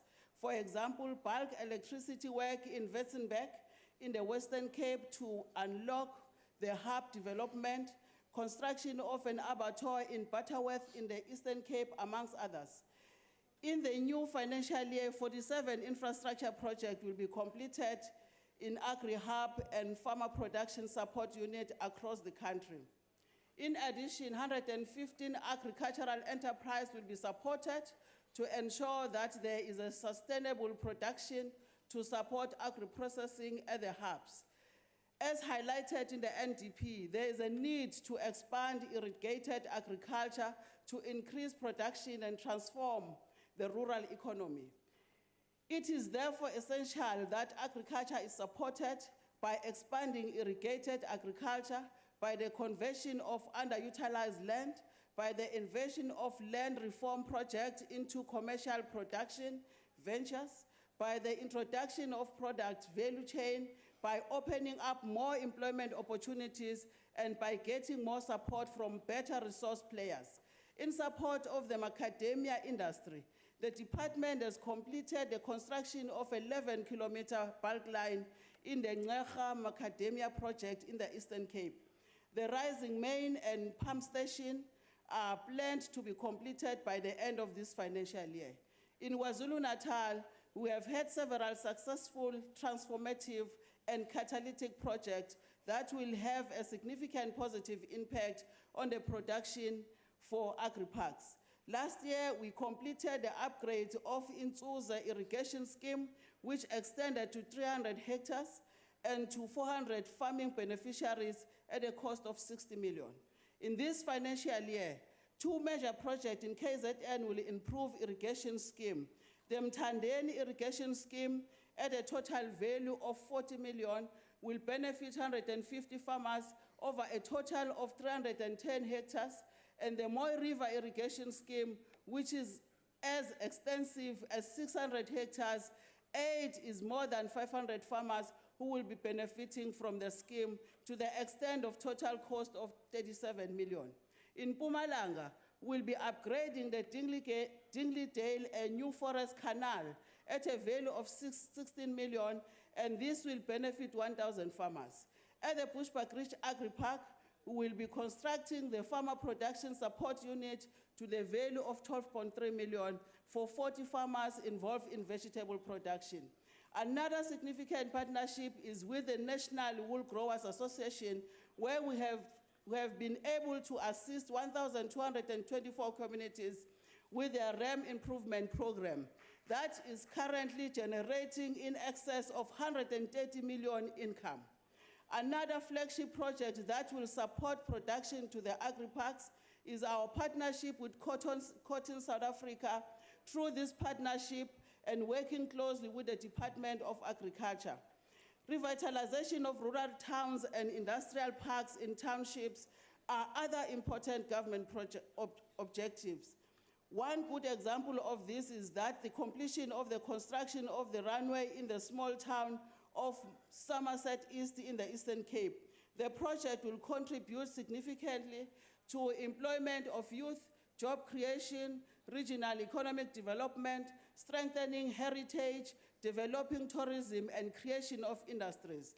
Linked to this project, the department is in partnership with the Eastern Cape Provincial Department of Public Works and Road in upgrading the first 20 kilometers of the 113-kilometer road project. The project is expected its height to create 200 jobs and will be unlocking the agriculture and tourism potential of the area. The department has further taken the challenge of agro-logistics to the next level by signing an implementation protocol with the Provincial Department of Public Works Roads in the Eastern Cape to upgrade rural roads that lead to strategic projects and give access to state farms in the province. Similarly, in Limpopo, we have completed the construction of multi-purpose center, which provide access to a library, an amphitheater, and administrative facility for the community. The next phase of the project will include recreational facilities and swimming pool. Chairperson, improve access to ICT in rural areas, continue to play an important role in transforming the lives of rural children and communities at large. In this financial year, we will continue to roll out the iSchool Africa program to 48 additional schools, and in partnership with DST, we will establish 8 more digital doorways. This year, in partnership with our iSchool Africa partner, we will be running a rural school music competition using the technology that is being made available to our children. As far as deliverables are concerned in rural development, more than 670 projects were implemented in support of rural infrastructure development, rural enterprise development, animal and field management program, River Valley Catalytic program. This project has transformed the life of more than 17,000 beneficiaries. Furthermore, our skills development programs have provided opportunities to 3,066 Narisek youth, 200 disabled persons, and 500 to women in arts and craft, including 198 agricultural graduates that were deployed in rural projects. Chairperson, we have in the past reported in the growth of the rural art and craft cooperative, especially in the Eastern Cape, KwaZulu-Natal, Limpopo, and Mpumalanga.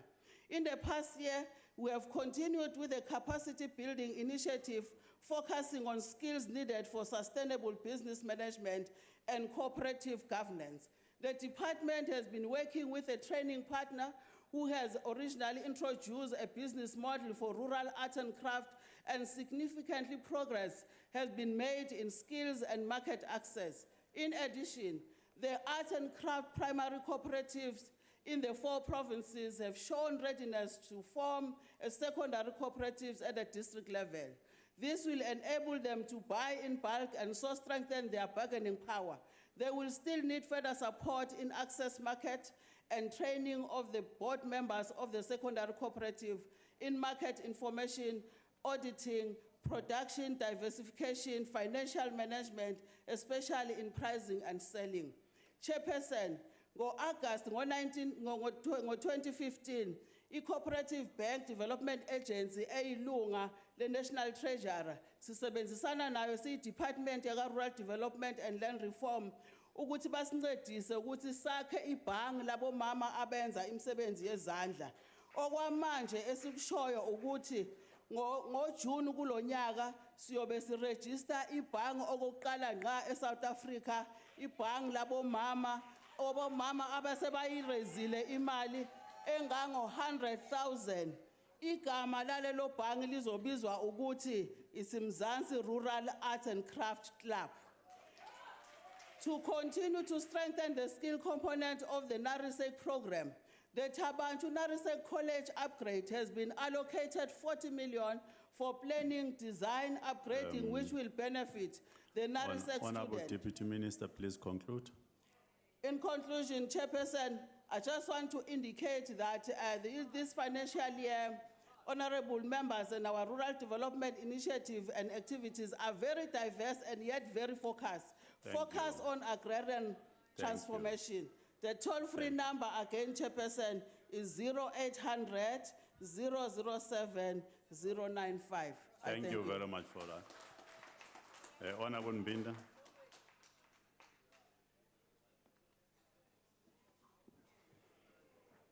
Honorable Chair and honorable members, we are here again in this house to discuss and debate on the matter that we believe as PAC is at the center of our struggle to liberate the African people. It was anticipated that a key element of state-making would be, among others, the end of apartheid. It was anticipated that a key element of state-making would be, among others, the restoration of land to its rightful owners. However, after 2 decades of democracy, South Africa-based land and agrarian reforms have failed. By 2010, about 4 million hectares of land had been transferred under the prolonged land reform program of redistribution, restitution and tenure reform. By 2014, the figures had hardly changed, demonstrating the failure of South Africa's based market reforms. The dualistic agrarian culture dominated by a few white landowners remain in place while landlessness and rural poverty persist in the former Bantustans and the urban periphery. The land redistribution for agriculture development program was introduced in 2001 to tackle some of the challenges, including lack of own contribution, which made it difficult successfully to screen applicants, and the exclusion of so-called emerging commercial farmers due to the use of mandatory means test.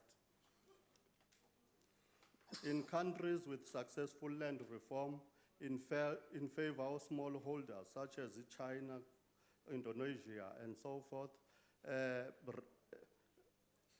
and Taiwan, rapid economic growth has been witnessed that challenges the myth that smallholders farmers cannot farm productively. In South Africa, this is likely to lessen the fiscal burden faced by the government because of the large numbers of rural households that are dependent on social grants in their livelihoods. South Africa's reforms have failed to restructure agrarian relations in favor of the landless poor. This is a direct cause of poverty and injustice.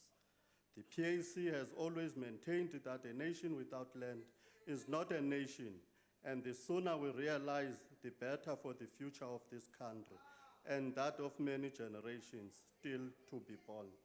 With that as it may, Baba Nkwinti, we support this budget.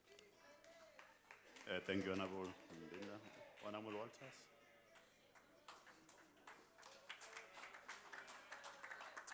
Honourable Chair, honourable members and valued guests, the ANC has failed to change the legacy of apartheid, and the DA will fix that.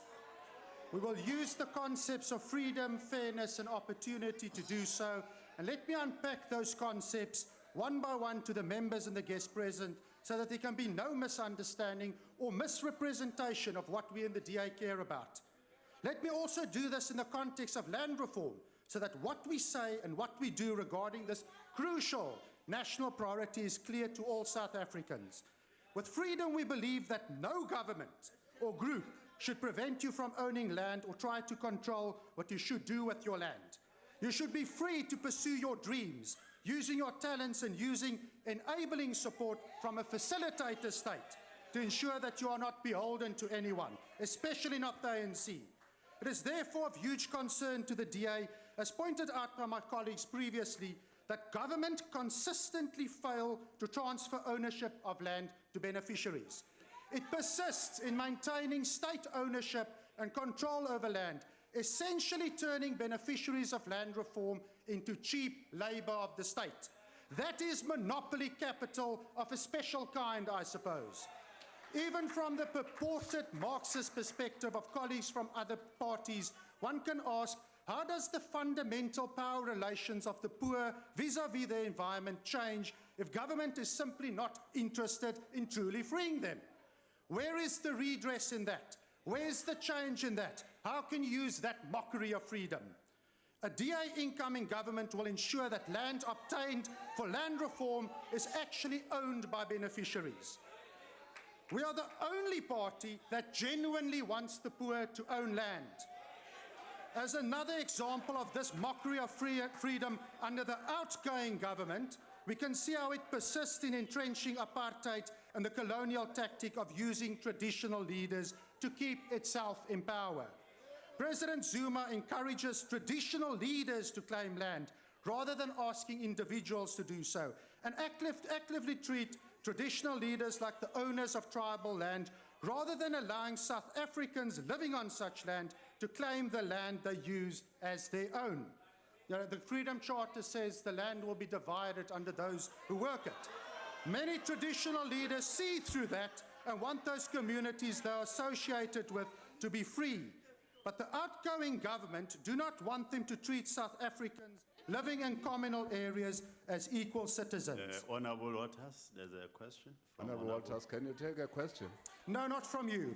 They want such fellow South Africans to remain dependent subjects, perpetually dependent on government grants and locked in electoral bondage to the ANC. It is no surprise that the poorest South Africans in South Africa live on potentially the most productive land in South Africa on the eastern seaboard of the country. Where is the freedom in that? Under a DA government, the former Ciskei, Transkei and Umgomyama Trust land will be the breadbasket of South Africa. Subjects will be turned into citizens because a DA government will ensure that residents on communal land will own their own land. In this budget, cadastral and geometric services, the Land Claims Commission and farmer support is of course not orientated towards this end. That brings us to the DA concept, fairness. With fairness, we mean that you have the same rights as the Guptas or the president, whether you're a farmer, a farm worker, a farm dweller, a traditional leader, or an occupant of communal land. This means that you can access your constitutional rights regardless as to who you are. Under the proposed amendments to ESTA, the ANC has reduced the rights of farmers, farm dwellers, and farm workers to an administrative function that is outsourced to a firm of attorneys. It's not the Guptas. It was an afterthought induced by a court finding rather than an act of genuine concern. How does this supposed land rights management unit enhance fairness to farm dwellers, farmers, and farm workers if it's shaped like that? Under DA government, a proper judiciary system will be developed under the Department of Justice, ensuring all parties concerned have access to real justice and are not exposed to the whims of ANC bureaucrats. That brings me to the issue of land claims. The ANC, with great fanfare, reopened land claims ahead of the 2014 elections, cynically using legislative processes despite the demands by the DA to ensure proper resourcing. It was in effect an elaborate election lie. It is a common cause underlined by a recent independent Human Sciences Research Council's report presented to this committee that the outgoing government has simply failed to resource new land claims. It simply failed to do so. It's incredible. Registering the claim is the easy part, of course, as the minister was referring earlier to. The researching and the settling of the claims is the difficult part still to come. Not even the outstanding claims have been settled. It is clear that the ANC simply does not care about its election promises. If you do not believe me as a DA politician, I invite all South Africans to read the HSRC research and read the committee report. The figures of the last 22 years show the ANC does not care about fairness enough to fund it. Lastly, it brings me to the DA concept of opportunity. The Democratic Alliance is the party that wants the poor to own property and to use it to become prosperous. We are the party that wants no one to be poor and to be dependent on a government. We showed our commitment to opportunity for the poor in the Western Cape with a 60 to 80% success record of land reform projects, depending on your measurements. We show this by creating win-win partnerships with commercial farmers, treating them as valued allies in land reform, as well as successful share equity schemes where farm workers and communities achieve ownership linked to a proper transfer of skill. This, by the way, is what the 50-50 successes are that's been claimed by the government. You departed from your 50-50 policy. You're moving to share equity schemes. Thank you. This DA policy seems to be adopted, and we encourage that, actually. It's clear who cares about opportunity for the poor if you compare this success to the 73 to 90% failure rate of ANC land reform projects, characterized by corruption, of course, no transfer of ownership, and poor management. This budget simply rewards failure and shows nothing new except the agri-park concept recently introduced. While one can theoretically support this much vaunted agri-park, it's actually Honorable a bit more. Walters, conclude, please. Well, it's interesting that agri-parks are associated with the surprisingly quick transfers of money just before an election. The DA will solve land reform, and we challenge you to follow our lead. Honorable Mnguni.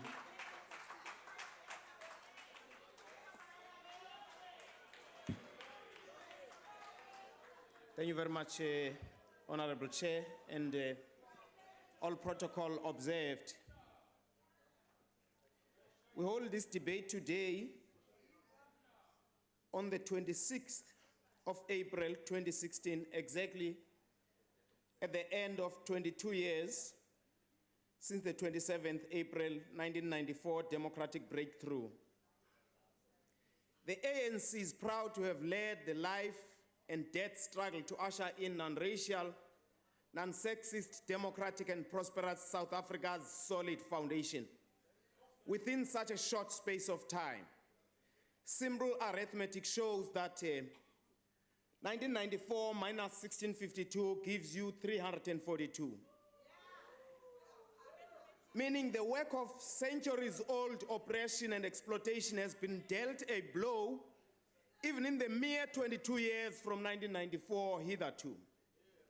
The ANC has remained steadfast and true to the convictions and the pledge enunciated in the Freedom Charter's preamble, which reads, open quote, "We pledge ourselves to strive together, sparing neither strength nor courage, until the democratic changes here set out have been won," close quote. From this, we can deduce that the struggle continues, or in Portuguese famous phrase, a luta continua, so to put it. A luta continua. Is it colonial in content?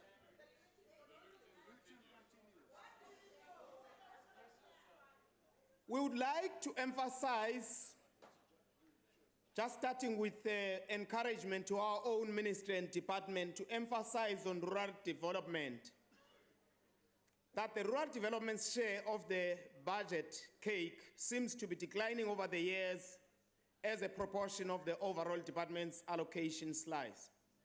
This needs to be carefully monitored and jealously guarded. Sitsho oku kuba thina singumbutho wesizwe sazi mhlophe ukuba abantu abasezilalini nangakumbi abo bakwiziphaluka ezazisakuba ngamaphandle Transkei, Bopta What's Name, Venda, Ciskei bayalubona kwaye belwamkela utshintsho oluhle lwalorhulumente. Kodwa ke ikwangabo abona abatsala nzima kwezo nkonzo eziseza kuza kubo, nokuba ngamanzi, ngumbane, zindlela, ngamaziko emfundo, ezempilo njalo njalo. Ngabantu abasezilalini ababesekelwe ukuba babe kumaphandle azi-labor reserves, abazange basekelwe luqoqosho kwanhlobo ingcinezelo yamagaqa yangaphambili. Abantu basezilalini bamanxeba-nxeba, bamthuqwasi, balambile, banqaniwe, baswele imisebenzi, inkaso kumashishini amancinane noqoqosho lwabo. Kodwa ngabantu abanomonde, uzinzo, inkcubeko nenkaso engagungqiyo kuburhulumente besininzi. Ndizawuke ndithabathe umzuzu nje ndilungise ezinye izinto endibona into yoba oogxa bam apha ngapha kwekhohlo kwam bayaziphosa. We would like to take the moment to dispel the myths of our detractors. With all said and done, it is worthy of our precious time to dedicate some few lines to dispelling some of the myths consistently reflected by yourselves against us. We want to uncover and expose the link between colonialism and imperialism. You, the largest opposition, cannot bluff anyone by trying to conceal the link between your own existence, your ideology of neoliberalism, liberalism, and conservatism, and the repugnant history of colonialism and exploitation. You are the descendants of colonialists. If not, you must rebut it. You must rebut colonialism and imperialism. In its native, colonialism came and therefore came into existence as a result of capitalism having overgrazed its domestic markets in the Europe, in England, in Dutch and elsewhere. This going beyond your own borders to solicit by your forefathers and exploit profits via colonies or the colonized. You therefore become apologists of colonialism. You become apologists of imperialism. Now imperialism, as was pointed out by one prominent theoretician, becomes the highest stage of colonialism, becomes the highest stage of capitalism rather. In the final analysis, you are therefore capitalists or apologists and defenders of capitalism. Again, it is your capitalist or imperialism that breeds unemployment and inequality. And our question to you is, how dare you put on our doorstep your own creation? The 8.3 million people that you so much sing about, the army of unemployed must now rise to demand jobs from you, the neoliberalists and apologists of capitalism. It is your system that continues to exploit our people, not our government. And coming to the race question, listen to this. We once referred you to the relationship between the class and race. And we generously referred you to further readings on the works of the patriotic duo of your skin color, the duo of Ray Alexander and Jake Simons on their works on race and class. The question we ask today is, did you read it? Main opposition. Where do you get the morality and audacity to venture into the subject of the system of your historical oppression and exploited the black majority? You are now very keen. You want to go into the black areas, so you speak and so you determined. You must realize one thing, and the people must realize one thing about you. They must ask a question. What demographics do your benches represent here in Parliament? The black people must vote you, but your benches do not reflect the demographics. Honorable Mnguni, take your seat. Take your seat. Honorable, stay. I wanted to ask, Honourable Chair, through you, if the Speaker are racially classifying us here, or what is he doing with that question? Well, thank you. Honorable Mnguni, proceed. Thank you very much.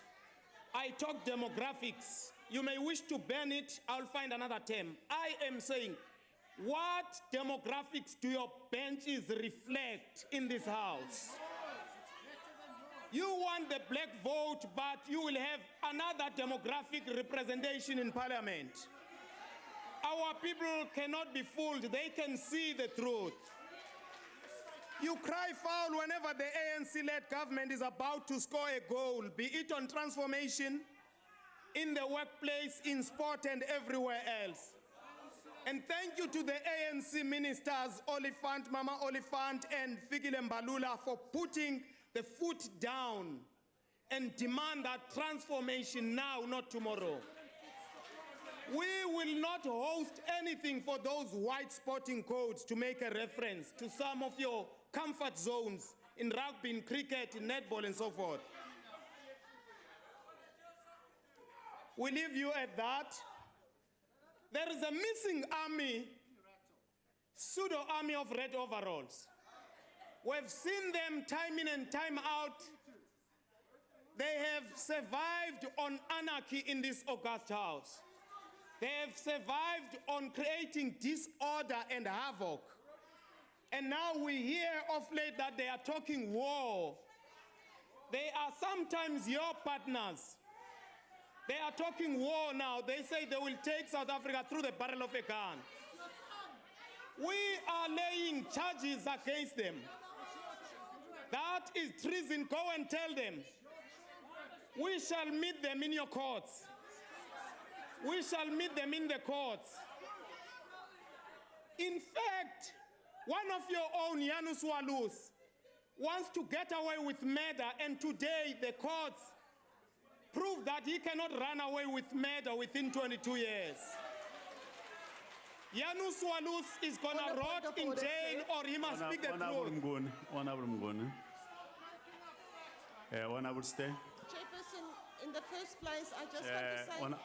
Honorable member, let us listen. Let us hear Honorable Stay. Chair, the speaker is misleading the House. Mr. Walus is not having membership of the DA. He's racially classifying us again. And I understand why, Chair, because he said it's our courts. Obviously, we can see the ANC does not believe in the Constitution and the courts of our country, and I can understand why.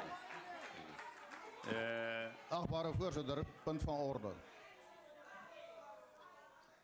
Achtbare voorzitter, dit is nog altijd die reël van die parlement dat as 'n begrotingspos gedebatteer word dat jy by die onderwerpe hou. Hierdie is 'n grondhervormingsdebat, nie 'n sportdebat of 'n justisiedebat nie. En ek versoek u dat u die agbare lid vra om by die onderwerp van die debat te hou. Dankie. It's fine. Honorable House Chair, all I'm doing is to ideologically classify. Ideologically classifying Janus Walus. He represents a conservative, an anti-democrat, an anti-people, and anti-ANC. He therefore ideologically becomes one of your own. Janus Walus must speak the truth. He is a criminal. Point of order.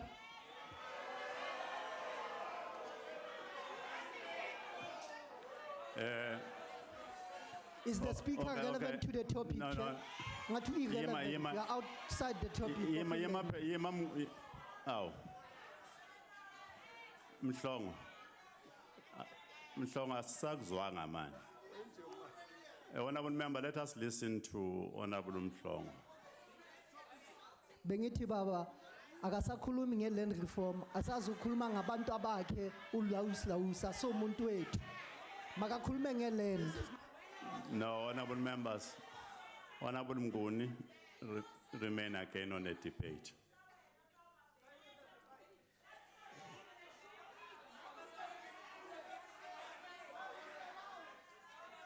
Thank you, Honorable House Chair.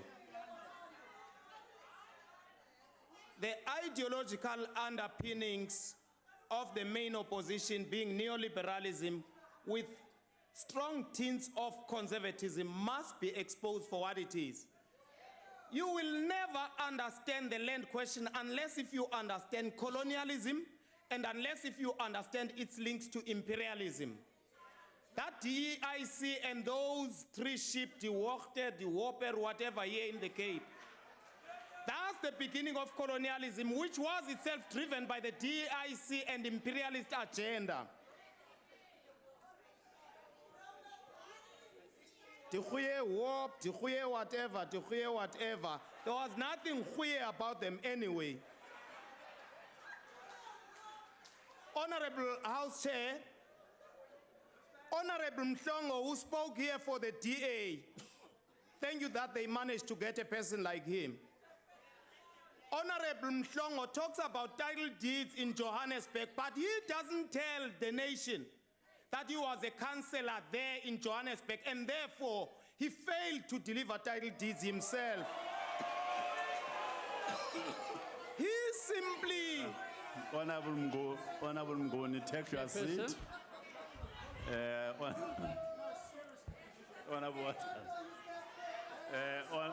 Honorable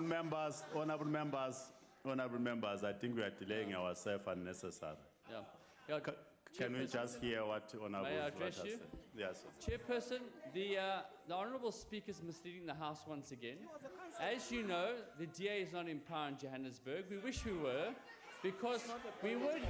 We would have Okay. delivered title deeds No, had we been in no. power. Honorable- And wait till Honorable the 3rd of Waters, August when we Honorable take Waters, over take your Johannesburg seat. and we'll show you how to Take your deliver. seat, take your seat, take your seat.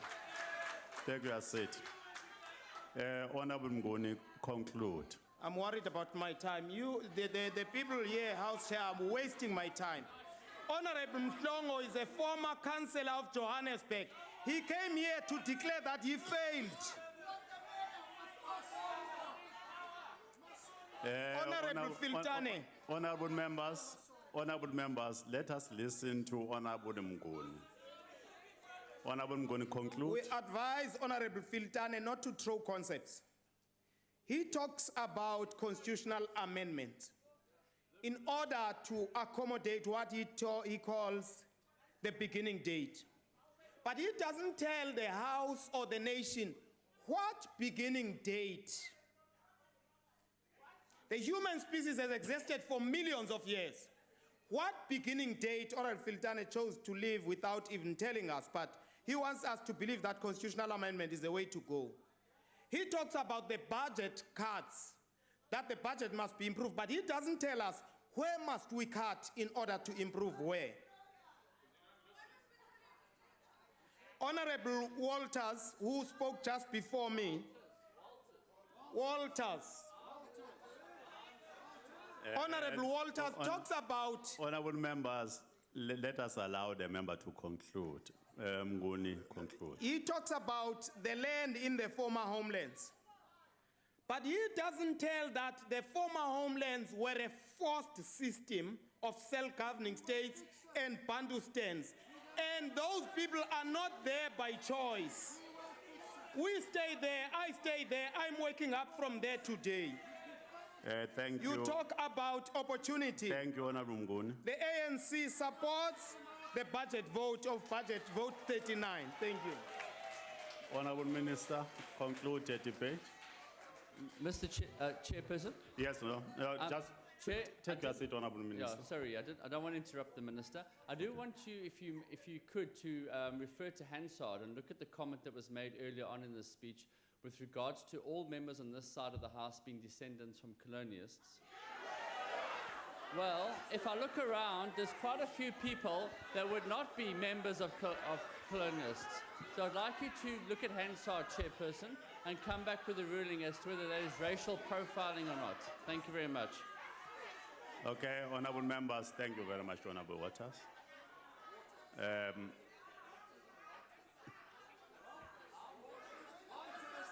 Oh, okay. We are not far away. Okay. No, no, honorable members, let us allow the minister to conclude the debate. Allow him really to be heard. Thank you, Honorable Chair. Honorable Chair, umhlonipheki uMatthias ubalekile apha. Phezolo ndiyabathanda abantu baseGwatyu. Phezolo baze nabantu baseGwatyu apha bazoqokelela abantu ngebhasi ekhaya elitsha. Babazisa bazotoyitoya apha. Abantu be-EFF. Yangena iinkokheli zaseGwatyu. Saxoxa nazo nasi sivumelwano sethu nazo. So njengoba ethetha ngeGwatyu apha ulate. Abantu baseGwatyu khange bangene kula trap bebabafaka kuyo. So ubalekile ke. Umnumzana uWalters wothuke gqithi ubona abantu abahleli pha amafama. Wothuswe into yoba inyani lento ka50-50. He never believed it would happen. Nabaya. He can't believe it. Nabaya Joe. Nabaya. Kanithi nje bantu be50-50. Nabaya yabona. Abanye bamhlophe, abanye bamnyama. Nabaya. He can't believe it. Uzamthini kumuntu onjalo athe bona angakholelwa hayi ke. Uyazi nguThomas. Siyayivuma thina into yokuba ayikhawulezi ngokuthi ngendlela esithanda ngayo land restitution ne-land redistribution. Siyayivuma lonto. Kodwa khumbula ba sine budget eyabela wonke umuntu nesinye namanye amasebe. Asiphelelanga kuphela kule. Kodwa into ebalulekileyo engicimba ifuna sivume nayo. Kusebenzisana ngosondeleleneyo noDafu. Siyayivuma lonto. Sikho ngoku sivene ke ngalonto noDafu. Sivene ngentoba uminister wakwaDafu nguye osicoordinateayo thina sobabili elamasebe mabili. So lonto izasincedisa kakhulu siyavana ngalonto banyanisile abahlonipheki apha siyabulela abahlonipheki nonke. Okwesithathu kukho umhlonipheki uprofessor uKhubisi. Uthethinyani kukhona i-labor tenants, farm dwellers nabasebenzi basesifama. Uyazi kusanda ukuba khona abantu abasebenzi basefama kumasipalati waseMagana bagxothwa ngumlungu wabo. Bahlala babeka nje ecaleni kwecingo. Kodwa ngaphakathi kodwa not estradweni. Bakhelwe aba ezafamily zakhelwe izindlu 100% solar nansika lighting. Everything. Namanzi phansi komhlaba tsalwa ngesolar yonke into yabo nje. Kangandoba benibona apha kuthiwa i-best practice bendiyibona apha bencima uDeputy Minister uzayibonisa aqhayise ngayo apha. Aba bantu aba kule group ye-categories bezibalwa nguDeputy Minister uMashego Dlamini. Sibudget 140 million rands udibanisa la i-labor tenants abahlonipheki bebethetha ngalento yabantu abadala abantu okuhlala ekudala besesifama. Umhlekazi uthetha kukhona lento ethethwa ngumhlonipheki uFiltana. Khumbula kaloku upresident ebeme up ngo-2013 wathi siza introduce exceptions to the 1913 cut-off date. Uyasithenge ifama ezimbini apha. Enye apha eWellington for Coy and Son. Enye ise Eastern Cape kumasipalati loseKerkut njalo. So ipha sesiqalile ukuyisebenzisa lento. Kodwa simisela ngoku a multidisciplinary, multicultural task team to research so that it goes beyond that as far as it can go. So that sizokwazi, but it's for integrating South Africans.